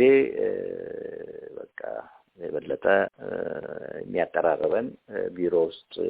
የሚያገናኘን አጋጣሚ ተፈጠረ እና እንዲህ አብረን ስንኖር በጥሩ ሁኔታ ያው ዘመነ ኢህአዴግ መጣ። ኢህአዴግ ከገባ በኋላ እንዳልሆነ ሁሉም ነገር ሆነ። እሱም ታሞ ወደ አሜሪካን ሀገር ሄደ። እኔም ወደ ስደት ዓለም ወጣሁ። ከዚያ አሜሪካን ሆኖ በጣም እዚሁ ኢትዮጵያ ውስጥ ታሞ የነበረበት የኩላሊት በሽታ ነበረው እና ዲያቤተስ ነበረ፣ ስኳር በሽታ ነበረው። በዚህ አሜሪካን በዲያሊሲስ ለብዙ ዓመት ከ15 ዓመት በላይ አሜሪካ ኖሯል። በዛን ጊዜ ከዚህ ህመም ጋር እየታገለ እና በዛ አጋጣሚ እንግዲህ እኔ ኖርዌይ መጥቼ እዚህ ኖርዌይ ላይ የኖርዌይ ደራሲያን ማህበር አባል አድርጎ ሲቀበለኝ የመጀመሪያው ጥቁር አፍሪካዊ ነበርኩ። ሁለተኛ በራሴ በአፍ መፍቻ ቋንቋዬ ለመጻፍ እድልም ያገኘውና የኖርዌይ ደራሲያን ማህበር እስከዚያ ዘመን ድረስ እስከዚያ እኔ አባል እስከሆንኩበት እንደ አውሮፓ አቆጣጠር 2001 ዓመተ ምህረት ነው እኔ አባል የሆንኩት እና በዛ እስከዛ ድረስ የውጪ ዜጋ ገብቶ አውቅም። የውጪ ዜግነት ያለው ሰው እና በሌላ ቋንቋ የሚጽፍ ሰው የኖርዌይ ደራሲያን ማህበር አባል ሆኖ አውቅም። በህጋቸው መሰረት እንዴት ሊቀበለው ታውቃለህ? እኮ እሱ ወደዛ ለመጣለህ ነውና በኖርዌጂያንኛ ቋንቋ የሚጽፍና በዜግነት ኖርዌጂያዊ የሆነ ይላል ህጉ። ለመቶ ዓመት ያህል ይተዳደሩበት የነበረ ህጋቸው ነው እና እኔ እንደመጣሁ ያው ደራሲያን ማህበራቸው ቢሮ ሄጄ በወቅቱ የነበረውን ካስተን አልናስ የሚባል ፕሬዚዳንት ነበራቸው። በጣም ታዋቂ ደራሲያቸው ነው። ካስተን አልናስን ቢሮ አግኝቼ አነጋገርኩት። እኔ ኢትዮጵያዊ ነኝ፣ ደራሲ ነኝ፣ ዋና ጸሐፊም የነበርኩ ሰው ነኝና አሁን ይሄንን በደራሲያን ማህበር ውስጥ የመታቀፍ እንትኔን እዚህ መቀጠል እፈልጋለሁና እንድትቀበሉኝ እፈልጋለሁ አልኩት። ኋላ አዲስ ነገር ነው ያለኝ ሰውየው ነገረኝ። ፊት ለፊት ህጉንም አውጥቶ አሳየኝ። አሁን ይሄ ሊሻር የሚችል ህግ አይደለም። ያው ጉባኤ ካልሻረው በስተቀር አንተን አባል አድርጎ ለመቀበል አይቻልም። የብዙ ሀገር ደራሲዎች አሁን እዚህ ሀገር አሉ አባል አድርጉን እያሉ በህጉ መሰረት አልሆኑም እና ይሄ ሊሆን የሚችል አይደለም እና እስቲ ምናልባት ጥያቄህን ለጉባኤው አቀርበዋለሁ ይላል። በጣም ጥሩ ሰው ነበረ። በስሞና አዳምጦኝ ለጉባኤ ላቀርበው ፈልጋለሁ አለኝ። እሺ አልኩት። እኔ ነገርኩት አንድ ሎጂክ። አሁን አንተ ሼክስፒር እዚህ ሀገር ቢመጣ ወይንም አሁን በህይወት ያሉ ሰልማን ሩሽዲን የመሳሰሉ ድንቅ ደራሲዎች ቢመጡ ደራሲዎች አይደላችሁም እና አባልም አድርገን አንቀበልም ብላችሁ ልትመልሱ ነው ወይ? እዚህ ሀገር እናንተ ሀገር ያለ የሙዚቀኞች ማህበር ማይክል ጃክሰን ቢመጣና እኔ አባላችሁ መሆን ፈልጋለሁ ብሎ ቢል አትሆንም ልትሉት ነው ወይ? እኛን እኮ የሚያግባባን ሙያው ነው አንድ የሚያደርገን እንጂ ዜግነት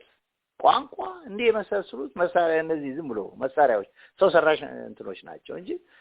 ሙያው አንድ ነው። ደማችን አንድ ነው በሙያው ረገድ። ሙዚቀኛ ነው፣ ሳሊ ነው፣ ደራሲ ነው። ግን ስራው ተመዝኖ ስራው የስራው ደረጃ ተመዝኖ ይሄ ኳሊፋይ ያደርጋል ሚዛን ያነሳል ውሃ ያነሳል ብላችሁ ማለት ያባት ነው። ይሄ ማድረግ ትችላላችሁ። በተቀረ ግን ኳሊፋይ ያደረገን ደረጃ ያለው ሰው እና ፐብሊሽድ የሆነ ወይንም ስራዎቹን ያሳተመን ደራሲ እኛ አባላቶንም ወይንም እዚያ ተከላከልን ብሎ ማለት ያው ሼክስፒርን አንድ ማተቀበሉ ያወጃችሁ ነውና ህጋችሁ መለወጥ አለበት አልኩና በጣም አሳስቤ ነገርኩት። ሰውየው በኔ ሎጂክ ተስማማ። እኔ ሎጂክን እቀበላለሁ እስቲ እነሱ የሚሉትን እንሰማለን ብሎ በዚህ ተስማማንና ተለያየ። አሁን ይሄንን ባልኩ በቅርብ ጊዜ ውስጥ ስለኔ አመጣጥ ሰውየው አውቆ ነበረ የፖለቲካ ስደተኛ እንደሆንኩኝ እዛ ሀገር በዚህ በአእምሮ የሚባል መጽሔት ነበር ኢህአዴግ እንደገባ እኔ የቦርድ ቼርማን ሆኜ ሰብሳቢ ሆኜ የተቋቋመ ጠንካራ መጽሔት ነበር። በሱ ሰበብ ችግር እንደተፈጠረ ከስራዬ እንደተፈናቀልኩ መጨረሻ ላይም ሌላ ሰበብ ፈልገው ወደ እስርም ሊዳርጉኝ ተዘጋጅተው እንደነበረና አምልጬ እንደወጣው እነዚህ የመሳሰሉ ባዮግራፊካል ስኬቾችን ነግሬው ስለነበር ለሰውየው ያንንም ይዞ ስራ አስፈጻሚ ኮሚቴውን አነጋገረ። አሁን ስራ አስፈጻሚ ኮሚቴው እንዲህ ያለ ደራሲማ እዚህ ድረስ መጥቶ ተሰዶ መጥቶ ዝም አንልም፣ እንዳውም ይሄ ተሸላሚ መሆን አለበት ይልና ስራ አስፈጻሚ ኮሚቴው ይወስዳል። አሁን ጉባኤያቸው ወደ እንትኑስ ምንድነው እሱም በእኛ አቆጣጠር መጋቢት ውስጥ በእነሱ ደግሞ ወደ ማርች ውስጥ ነበረ በፈረንጆቹ ማርች ውስጥ 2001 ጉባኤው ይካሄድ ነበርና እዛ ላይ ተጋባዥ እንግዳ አድርገው ይጋብዙኝና ይጠሩኛል። እዛ ላይ 50,000 ክሮነር ሽልማት ይሰጡኛል። ያው ኤታብለሪንግ ስቲፐንድ አይነት ይባላል። ምን ማለት ነው? የመቋቋሚያ ገንዘብ ወይም ድጎማ ሽልማት ሰጡኝ ማለት ነው። 50,000 ክሮነር ሸለሙኝ። ከዛ በዛው ጉባኤ ላይ የኔ ጉዳይ ተነሳ ማለት ነው። እንደ አጀንዳ ቀርቦ አንድ ኢሹ ሆኖ እነዚህ የውጭ ሀገር ደራሲያን በአገራቸው ስታብሊሽ ሊሆኑ ራይተሮች ይሆኑ ማለት ቦታ ያላቸው ደረጃ ያላቸው እና እውቅና ያላቸው ስራዎቻቸውን ያሳተሙ ደራሲያን እዚህ ሀገር ሲመጡ ምንድነው አባል ለማድረግ ማንችልበት ምክንያቱ ምንድነው?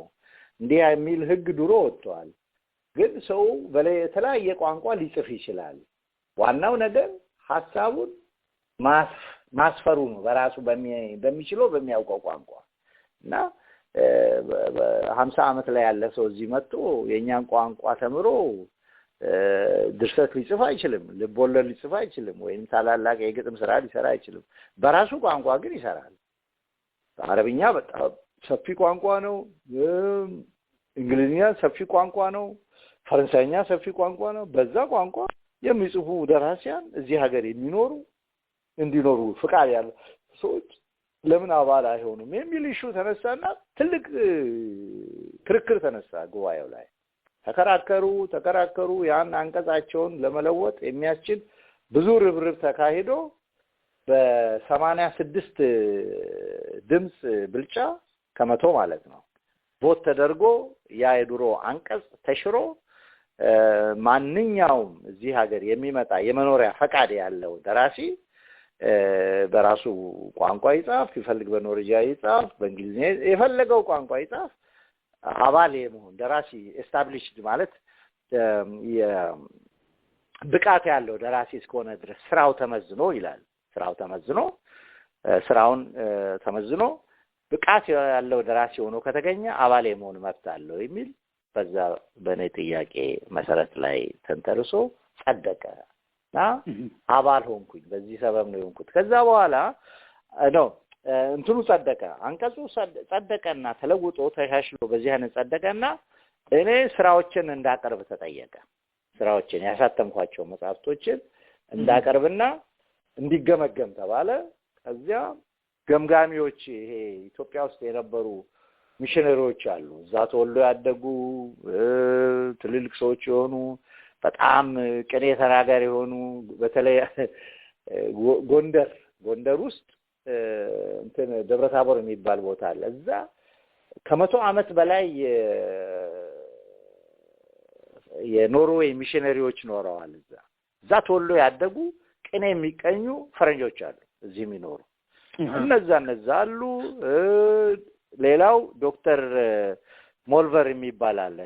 ዶክተር ሞልቨር የሚባል አለ ሬዶልፍ ክኑት ሞልቨር እሱ በአማርኛ ስነ ጽሁፍ ፒኤችዲውን የሰራ ሰው ነው ፒኤችዲ ዲግሪውን ያገኘ ሰው ነው እና ስለ ኢትዮጵያ ስነ ጽሁፍ ብዙ የጻፈ ነው ብላክ ላይን የሚል አንድ መጽሐፍ አለ የጻፈው የኛ የህይወት ታሪክ ያለበት እኔም አንዱ ነኝ ከዛ የህይወት ታሪካቸውን ከጻፈላቸው ደራሲያን መሃል እና 33 ደራሲያንን የህይወት ታሪክ ጽፏል እሱ ሰውዬም እዚህ ነበርና ስራዎቹ የኔ በሙሉ ተሰብስቦ ተሰጡ በሚስጥር ያ እንደዛ ገምጋሚ የተባሉት እነማን እንደሆኑኛ እኔ ሰውዬው ማላውቀው እነሱ በሚስጥር ሰጥተው አስገምግመው ያ ደረጃው አፕሩቭድ ሆኖ ለነሱ ሪፖርት ቀርቦ ምንድነው ይሄን የሚሰራው የስነ ጽሁፍ ጉባኤ የሚባል አለ በደራሲያን ማህበር ውስጥ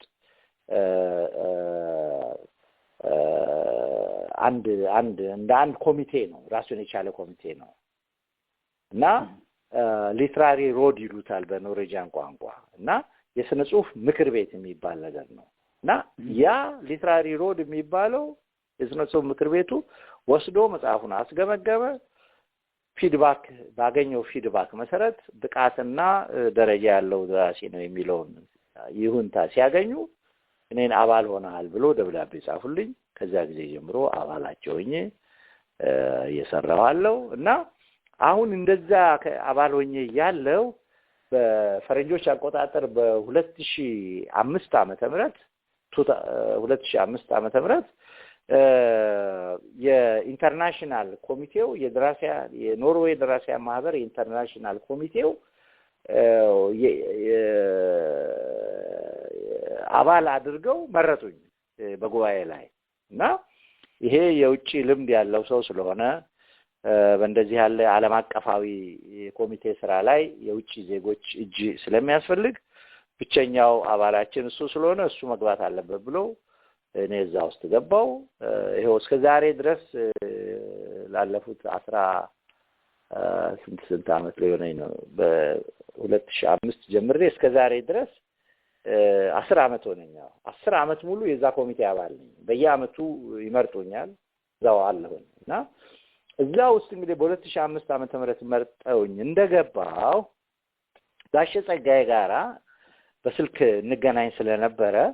እሱ በጣም እየታመመ መጣና ይሄ ዲያሊሲሱ የሚሰራለት የኩላሊት አጠባ ስራ ገንዘቡ በጣም ሰማይ ጠቀስ እየሆነ መጣ ገንዘብ እጥረት መጣ ፋሚሊ ቤተሰብ ውስጥ እና ያንን ይነግረኛል እና መጽሔት ታተመ ቲሸርትም ተዘጋጀለት በየአገሩ ተበትኖ እዚህም መጥቶ እኛ ሸጥንለት ኖርዌይ ግን ገንዘቡ ጠብሊል አልቻለም በፍጹም ዛን አይነት የዲያሊሲስ ስራ ለማሰራት የሚያስችል ሊሆን አልቻለምና ያለው ምርጫ የተሻለ ገንዘብ ፍለጋ የሚረዳበት መንገድ ማውጣንጠን ነበርና ዛይ የዓለም አቀፍ ኮሚቴው አባል ሆኜ እንደገባው የዓለም አቀፍ ኮሚቴው እንግዲህ የሥራ ድርሻ ሲሰጠኝ ዝርዝሩ በዓለም ዙሪያ እውቅና ያላቸውን ለሐሳብን በነፃ ለመግለጽ ፍሪደም ኦፍ ኤክስፕሬሽንን ጉዳይ ፋይዳዬ ብሎ ለተሟገቱ ለሰሩ ደራሲያን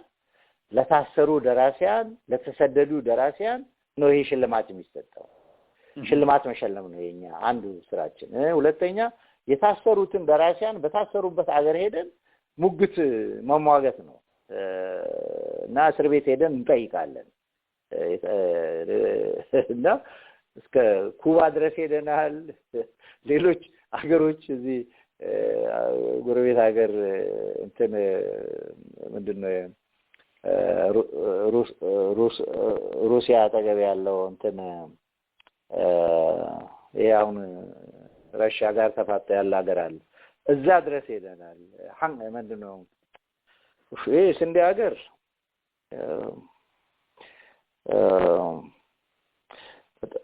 ከረሽያ ግዛቶች አንዱ የነበረ ነውና እዛ ድረስ ሄደናልና እዚህ ተርኪ ሄደናል ሚድል ኢስት ውስጥ እንሄዳለን የታሰሩትን ጋዜጠኞች ማነው ደራሲዎች ፈጠራ ስነ ጽሁፍ ደራሲዎች የሆኑትን እንሟገትላቸዋለን ጠበቃ እናቆምላቸዋለን ያ ኮሚቴ ይሄ የኛ ኮሚቴ ይሄንን ነው የሚሰራውና ለጋሽ ጋሽ ጸጋዬ ያው ብዙ የሰራ ብዙ የታገለ ለዲሞክራሲ አቅሙ የፈቀደውን ያህል የጮኸ የጻፈ ፋናወጊ የሆነ ደራሲያችን ነው ለኢትዮጵያኖችና ይሄ ሰውዬ መሸለም አለበት የሚል እጩ ተሸላሚ እንዲሆን እጩ አርጌ ያቀረብኩት በ2005 ዓመተ ምህረት እና ለዚህ ማህበር ወደት አፍሪካዊ ሸልሙልኝ ተብሎ የአፍሪካዊ ስምም ሲቀርብም ጋሽ ጸጋዬ የመጀመሪያው ነው ሙሉ ተሸላሚ ሆኖ ሲቀርብ ከዛ በፊት ወሌ ሶይንካ ካንድ ሌላ ሀገር ደራሲ ጋራ ለሁለት ይሄን ሽልማት አግኝተውት ነበር ከዛ በተረፈ ራሱን ችሎ የተሸለመ አፍሪካዊ አልነበረም ጋሽ ጸጋዬ መጀመሪያው እንዲሆን ነበር ትግሌ በጣም ጥሩ ዝግጅት አደረኩ ነፍሱን ይማረውና ጋሽ ኃይሉ ገሞራው የሚባል በረከተ መርገም የተባለ በጣም ድንቅ ግጥም ያለው አሁን በዚህ ባለፈው አመት ነው ያለፈው በህይወት የተለየን ማለት ኃይሉ ገብረ ዮሐንስ ይባላል ወይንም ገሞራው በሚል ነው የሚታወቀው በጣም በኢትዮጵያ ስነ ጽሁፍ ውስጥ ግዙፍ እውቅና ካላቸው ታላላቅ ባለቅኔዎች አንዱ የሆነ ሰው ነው ጋሽ ኃይሉ እሱ ጋር እየተረዳዳን እሱ ኢንፎርሜሽን እየሰበሰበልኝ ጋሽ ጸጋዬም ከዛ ያቀበለኝ ጥሩ አድርጌ ኮምፓይል አደረኩኝ አንድ እሱን ባዮግራፊካል ስኬች ስቶሪ ሰራው እሱ ከተሰራ በኋላ ያለ ኮሚቴ ያቀረበ ኮሚቴው ያንን ተመልክቶ ገምግሞ ከቀረቡት 11 እጩዎች መሃል ሚዛን የሚደፋና ምክንያታዊ የሆነ እጩ ነው ጋሽ ጸጋዬ የሚለው አምነውበት እጩን ተቀበለልኝ ጋሽ ጸጋዬ ሽልማት አሸነፈ በ2005 እና በ2005 ሲያሸንፍ እዚህ እንግዲህ በእኛ ባህል መሰረት በዚህ በኖርዌይ ደራሲያን ማህበር ህግ መሰረት በዓለም አቀፍ ደረጃ እንደዚህ ተመርጦ የሚሸለም ሰው ቀጥታ ኖርዌይ ነው የሚመጣው ተጋብዞ ይመጣል ከነቤተሰቡ የአውሮፕላን ቲኬት ይላክለታል እዚህ ትልቅ ሆቴል እናሳርፋለን መስተንግዶ ይደረግለታል አስተናባሪ ይዘጋጅለታል አስተርጓሚ ይዘጋጅለታል እና በዚህ አመታዊ ጉባኤያችን ሁሉ ጊዜ ማርች ውስጥ ነው የምናካሄደው እዚህ እና በዛ በማርች ጉባኤ ላይ ይገኝና ሰውዬ በክብር ሚዲያ ባለበት ቦታ ላይ ሽልማቱን ይቀበላል እና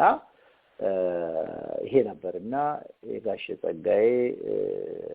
ሽልማት ስነ ስርዓት እዚህ እንዲከናወን በውጪ ጉዳይ ሚኒስቴር በኩል ሁሉ ነገር ጨርሰን እና እንግዲህ ቲኬት ለሁለት ለባለቤቱ እና ለአንዲት ነርስ እና ለሱ ከአሜሪካ እዚህ እንዲመጣ ሁሉ ነገር አለቀ በጀት አዘጋጅተን መሴጅ ላክን ግን ሐኪሞቹ እሱ መሳፈር አይችልም አሉ እሱ አሁን ባለበት ሁኔታ በአውሮፕላን ተሳፍሮ የሚሄድ ሰው አይደለም እና ህይወቱ አደጋ ቋፍ ላይ ያለበት የጤና እክል ላይ ስላለ አይችልም እና መሳፈር አይችልም የሚል ውሳኔ ተወስኖ መጣ። አልተቻለም። ምን እናድርጋለን? ከዛ ቁጭ ብለን በኮሚቴያችን ተነጋገር። ዋናው ማህበሩም ተነጋገረበት። ውጪ ጉዳይ የኖርዌይ ውጪ ጉዳይ ሚኒስቴር የዚህ የአፍሪካ ሴክሽን ኃላፊ የነበረ ሰው ነበረ። ከአፍሪካ ሙሉ ሽልማት የሚያገኝ እንዲህ ያለ ሰው አዘጋጅተን እንዴት እዚህ መምጣት እንዳሳይሸለም መቅረቱ ለኛ እንደው የሚቆጭ ነገር ነው ይላል። አሁን አዲስ መላ ፈጠርን። ያ መላ ምንድነው? ሽልማቱን እንዳለ ኒውዮርክ መላክ ነው። ጋሽ ጸጋዬ የሚኖረው ኒውዮርክ ነበር በዛ ጊዜ እና እዛ እንላክና እዛው ሽልማቱን ይቀበላል። ለአምባሳደሯ ዋሽንግተን ላለችው የኖርዌይ አምባሳደር ሴት ነበረች። ለሷ መመሪያ ተሰጠ። ዝግጅቱ ኒውዮርክ ውስጥ የሚገኝ ሸራተን ሆቴል ውስጥ ተዘጋጀ እና አንድ ሳምንት ሽልማቱን ሊቀበል አንድ ሳምንት ስትቀር እሱ ከሳምንት በፊት ቅዳሜ ለእሑድ አጥቢያ ላይ በሀርት አታክ በታመመው ሳይሆን በሌላ ኮዝ በሀርት አታክ ሞተ፣ አለፈ ጋሽ ጸጋዬ። በዚህ ምክንያት ሰረሞኒው ሳይካሄድና ሽልማቱን ሳይቀበል ይቀራል። እንግዲህ ጋሽ ጸጋዬ እንደምታውቀው መልቲ ሊንጓል ሰው ነው። አባቱ ኦሮሞ ናቸው፣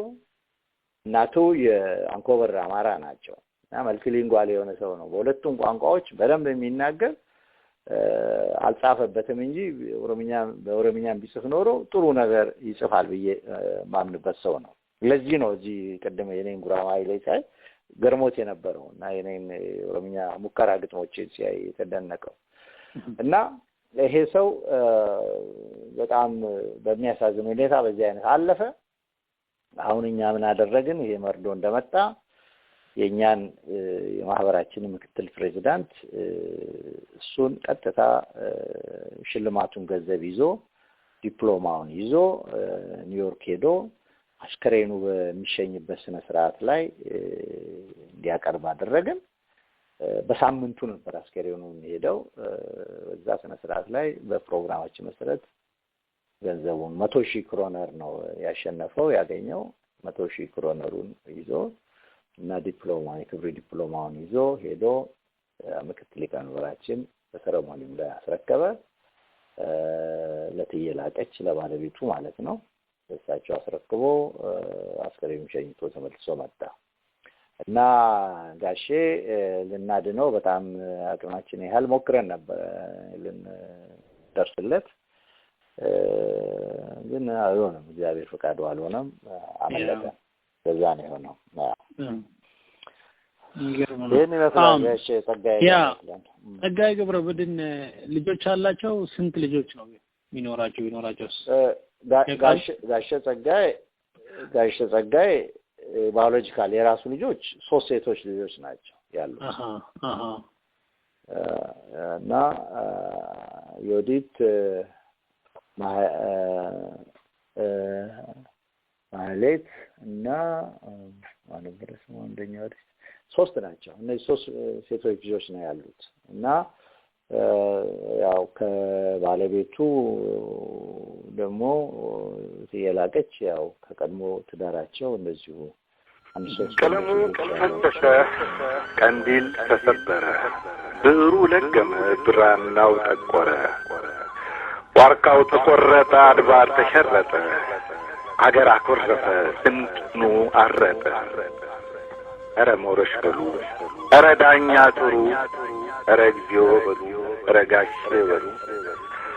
አገር እርቃን ቀረ፣ ገበናው ተገልጦ፣ ጋሼ ሳይነጋጋ በድንገት አምልጦ። የአገር ሸማው የአገር ቡልቆው፣ ያባ ዳኛው ያባ መላሽ መናው፣ ብል ይበላው ሊያኝከው ቋመጠ። የቀን ጀግናው ቅል አለት ድንጋዩን ፈለጠ። ምሰሶ ወደቀ፣ አዳራሽ ፈረሰ፣ ጣሪያው ተነደለ፣ ቤት ተጠረሰ። አገር ጦም አደረ፣ መሶቡ ደረቀ፣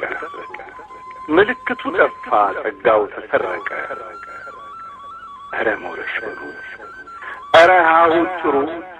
ኧረ ሐምሌት በሉ፣ ኧረ ጴጥሮስ በሉ፣ ዋርካው ተቆረጠ አድባር ተሸረጠ አገር ተሳቆተ ትንፋሽ አመለጠ ታሪክ ማን ይንገር ባህልን ማን ያውጋ የት መጣው የጠፋው የት ይሄድ ፍለጋ ቆሌው ለሸሸበት እኔነት ላጠጠው ትውፊቱ ለራቀው በእንተሱ ለጠፋው አንተ ነበርክ ኔታው አንተ ነበርክ ፋናው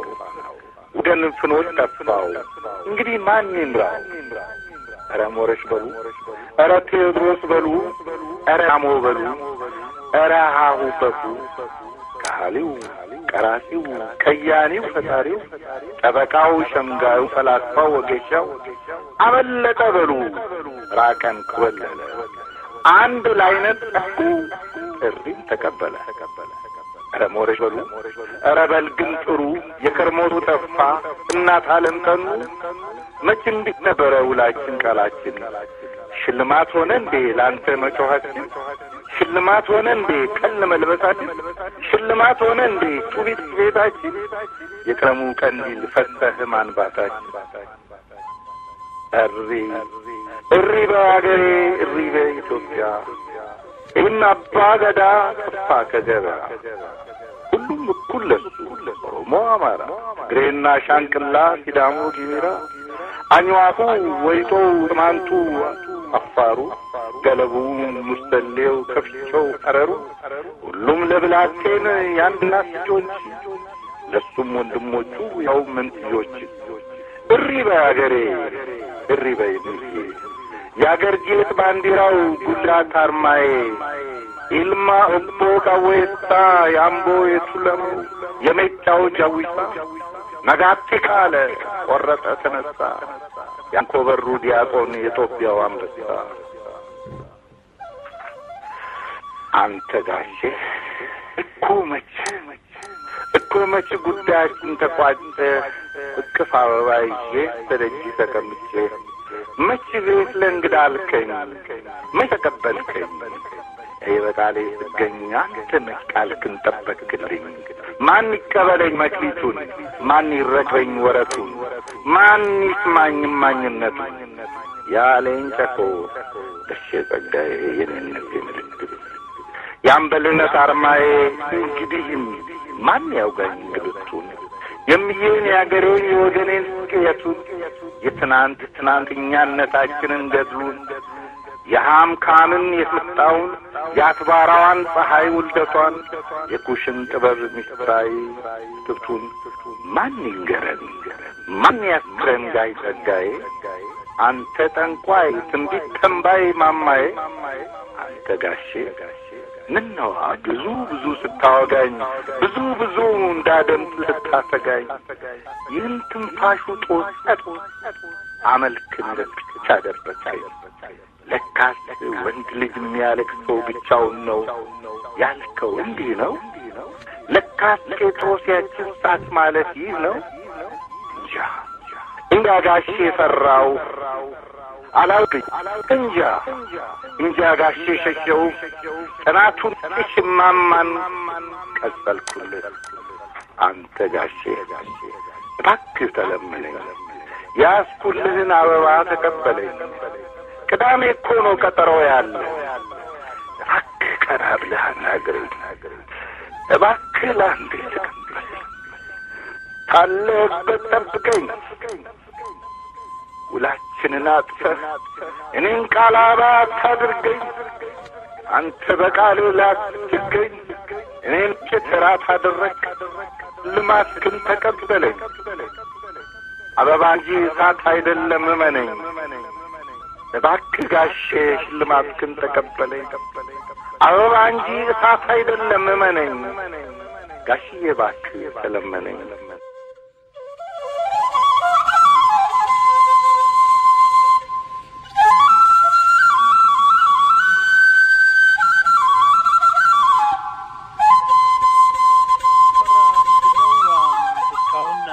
ጸጋዬንም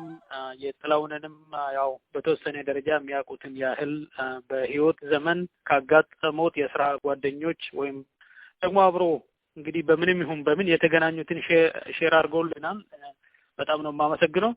ደግሜ መጠየቅ የሚፈልገው የጥላሁን ገሰሰ መጽሐፍ ሲጻፍ ጥላሁን ገሰሰና ምስጥሩ የሚለው ያቺ ምስጥር ምንድነች ምስጥሩ በጣም የሚገርምህ ነገር ብዙ ነገሮች አሉ እኛም ማናውቃቸው ነገሮች አሉ የህይወት ምስጥሩ የሆኑ ለምሳሌ ያህል እዚህ አንገቱን በስለት እጁንና አንገቱን በስለት ተቆርጦ ነበር እና ሆዲ ፍጀው ያለ ጥላሁን ይናገር የነበረውና ምንም ምስጥሩ ሳይወጣ የሞተበት ባነው መጨረሻ ላይ ያው በልቡ ድካሙ ምክንያት አርፏል ጥላሁን ግን ያ ሆዲ ፍጀው የተባለው አንገቱ የተቆረጠበትና እጁ የተቆረጠበት ጉዳይ ይሄ ጸሐፊው ዘከሪያ የደረሰበት አንድ ግሩም የሆነ የምስጥር ብልጭታ አለች አሁን እሱን እንኳን በሚመለከት አንድ ወዳጁ የሆነ የነበረ ሰው እዚህ ላይም ስሙን አንስቶታል የሆነ አሻራ እጁ አለበት በዚህ እንትኑ ጉዳይ ላይ በዚህ አንገቱን በመቆረጡ እጁን በመቆረጡ ጉዳይ ላይ አሳሲኔሽኑ ላይ የሆነ አሻራው የዛ ሰው እንዳለ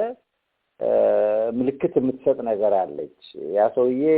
ጥላውን አሜሪካን ሀገር ያለ ሲሞት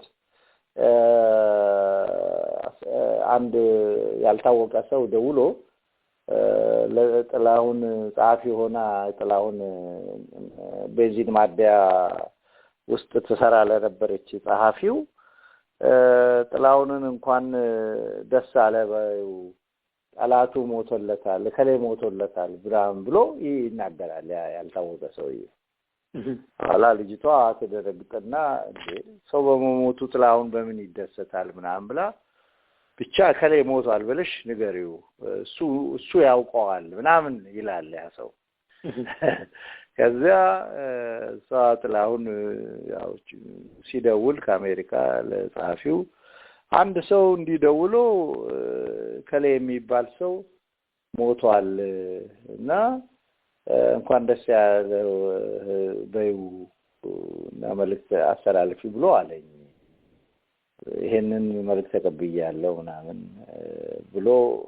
ብላሰት ነግረው ጥላሁን ምን ይላል እኔ ነዋሪ ሆኜ እሱ ሞተ ብሎ አለች ልጅቷ ምስክርነት ስትሰጥ እሱ ሟች ሆኖ እኔ ነዋሪ ሆንኩኝ እኔ ነዋሪ ሆኜ እሱ ሟች ሆነ ወይ ብሎ የቁጭት አነጋገር ተናገረ እንዲህ ያሉና ያ ሰውዬ የሆነ በዛ ጉዳይ ላይ እጁ ያለበት ነገር እንዳለ ምልክት ይሰጣል እዚህ ቦታ ላይና ጥላሁን በትክክል ግን የሆነውን ነገር በጣም በዝርዝር ሳይናገር አልፏል አስቸጋሪ ነገር ነው ሌላው እንደ ሚስጥር እንግዲህ የሚነሱት የጥላሁን የራሱ የፍቅር ህይወቶቹ እኛ ማናውቃቸው ብዙ ነገሮች አሉ እዚህ ውስጥ የሚነሱ አሉ ካብሮ አደጎቹ ጋር የነበሩ አሉ በዚህ በሙዚቃው ዓለም ውስጥ ያሳለፋቸው ህይወቶች አሉ ጥላሁን በዘፈናቸው ዘፈኖች ምክንያት ካንዴ ሁለቴ ሶስቴ ታስሮ የተፈታ ሰው ነው እና በተለይ በ1953 ግርግር በመንግስቱ ነዋይ ኩዴታ ጊዜ በጣም አንድ ፎቶግራፍ ሁሉ ዚራ ወጥቷል እንትኑ ላይ ጻፉ ላይ የጦር ሰራዊት ፖሊሶች መተው እጅ ወደ ላይ ብሎ ጥላሁንን ወደ እስር ቤት ሲወስዱት ያሳያል ጠመንጃ ያዙ ጦር ሰራዊቶች እና ያን ያህል እንትን ሆነዋል ቪክቲም ሆነው ነበር ተጠያቂ ሆነው ነበርና በግጥሞቹ በተለያየ ነገሮች ብዙ ህይወት አሳልፈዋል እና ዝርዝር ነገሮች ትምሏል እሱ መጽሐፍ አዲስ አበባ ላይ አሁን በጣም ጥሩ ህዝብ ዘንድ የገባ ያለ ፖፑላሪ እየተሸጠ ያለ መጽሐፍ ነው አንድ ኮፒ ብትገዛ በጣም ጥልቅ የሆነ የሱን የህይወት ሚስጥሮች አኗኗሩን ምትማረው ምትረዳው ነገር ይኖራል ቤተሰቡ ሁሉስ ማባብ አለባቸው ማንነቱስ ምስጥር አይደለም ጥላሁን ማን ነው አንዳንድ ጊዜ አንድ ጽሁፍ ሳነብ እሱ ስሞት አካባቢ ስሙ ራሱ ጥላሁን እንዳልነበረ እና ሌላ ስም እንደነበረ ምናምን አንብቤያለሁና የማንነቱ ጉዳይ ራሱ ትንሽ ምስጥር አይሆነ በጣም ገርሞ ጥሩ ነው ይሄ ማንሳት እንትን ይሄ ስሙ ጉዳይ ብዙም ለውጥ የለውም ጥላሁን ያሉትም አንድ እንዲሁ ክርስትና ያነሱት ሰው ናቸው እንደ ክርስትና አባት የሆኑ ሰው ናቸው እንደዚህ ጎረቤታቸው የነበሩ ሰው ትልቅ ሰው ናቸው ጥላሁን ብየዋለሁ እንዲህ ያሉ እና ደንደና ተብሎ ነበር የሚል ነገር አለ ግን ደንደና የለም ጭራሽ እዚህ ላይ እኔ ፈልጌ ነበር እንደሱ ያለ አላገኘሁም የሆነ ሌላ ስም ነበር የተሰጠው ከዛ ይሄ ጥላሁን የሚለውን ይዟል እኛ ሰውዬ በሰየሙት መሰረት ያንን ይዟል እና ያፈጣጠሩ ያወላለዱ ሚስጥር እሱ አዲስ አበባ ተወለድኩ ይላል ይሄ መጽሐፍ የሚያጋልጠው አንድ ነገር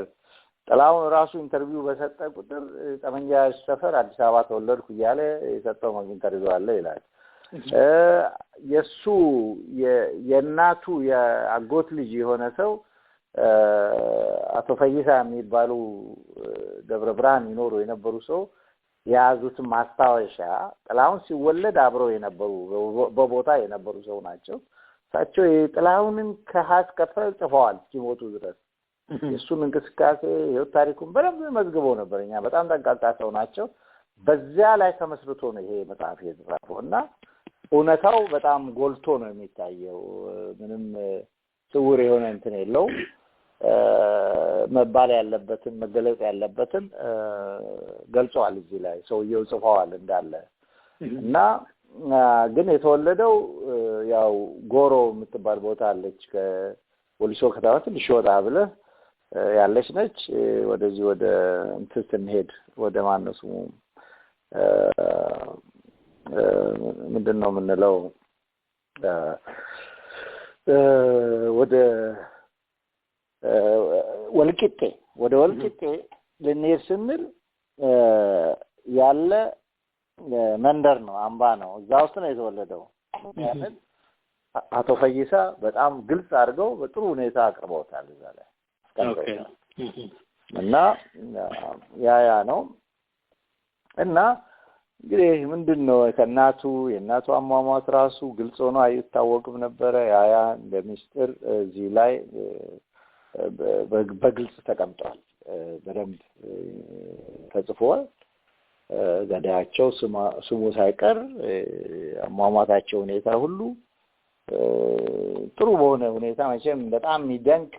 ሪሰርቸር ነው ልጁ ጸሐፊው ቆንጆ አድርጎ ነው ዘከሪያ የጻፈው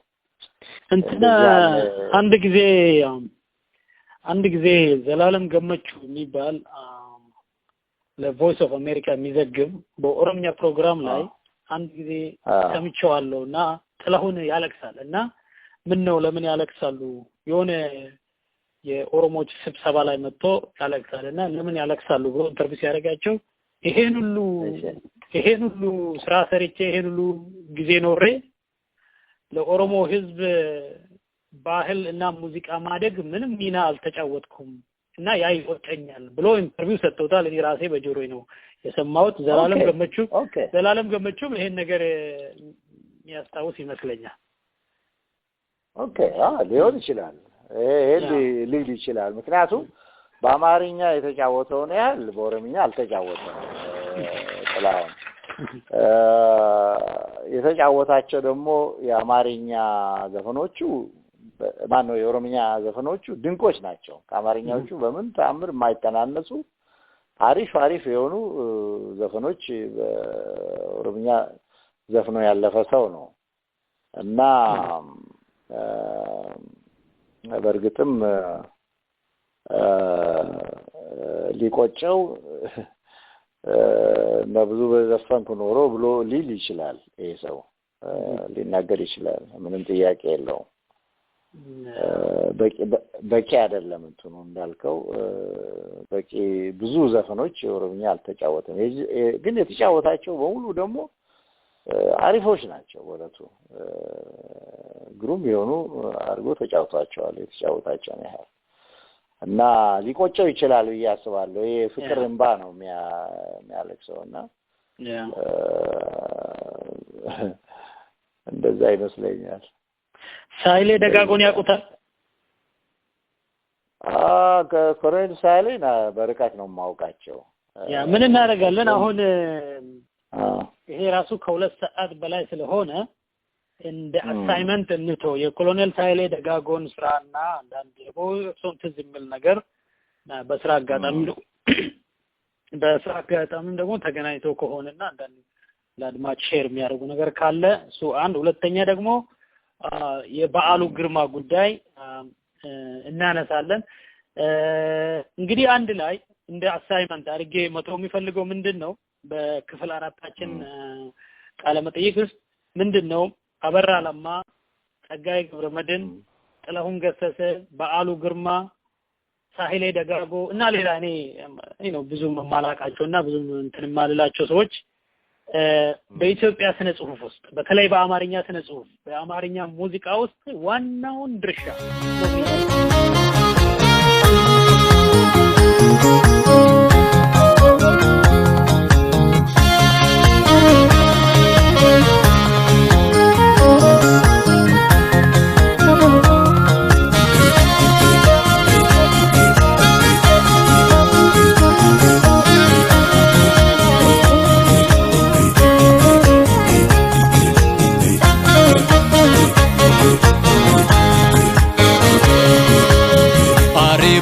jadi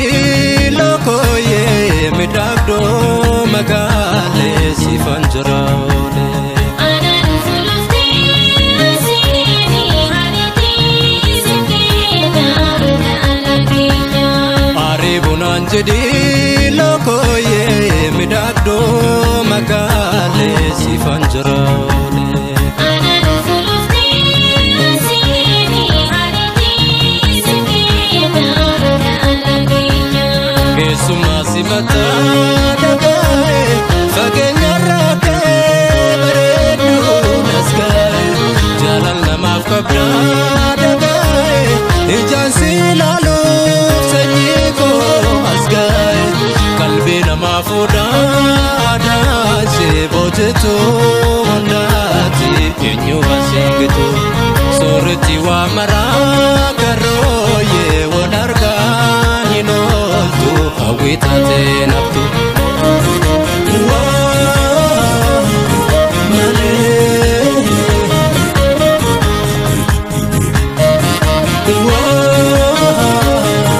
male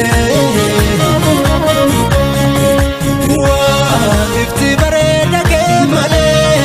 du kalbi hate halu make kanan male du kambojite midagna ketin male atu bonu niftu sinsidisa kotu male magale tojitu elelana denil kani jalala kanisanyini burtukana ke hidini komana kabarini suta suta silala yada ketin ebula lo mikosu mijalala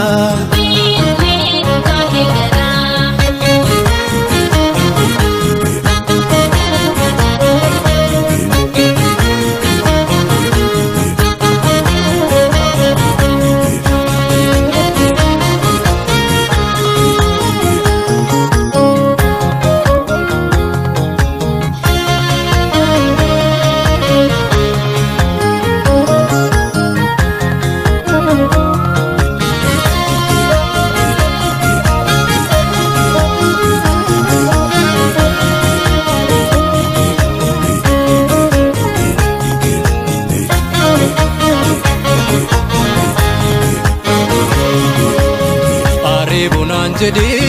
lokoye midagdo magale sifanjrole anan sulufti asini hariti sikena anjedi lokoye midagdo magale sifanjraole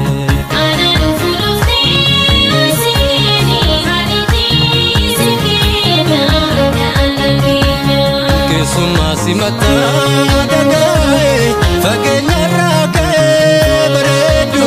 nasgae jalan namaf kabda dagae ijan silalu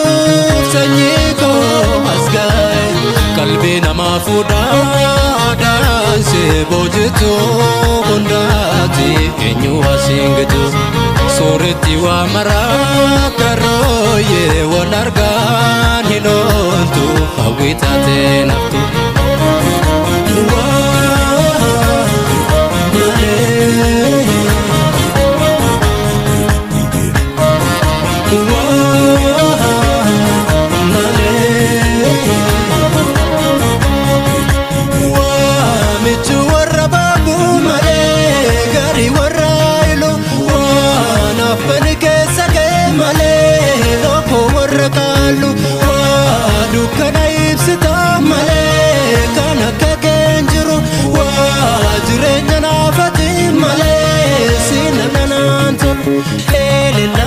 Denil kani jalana ke sangini burtukana ke hidene momana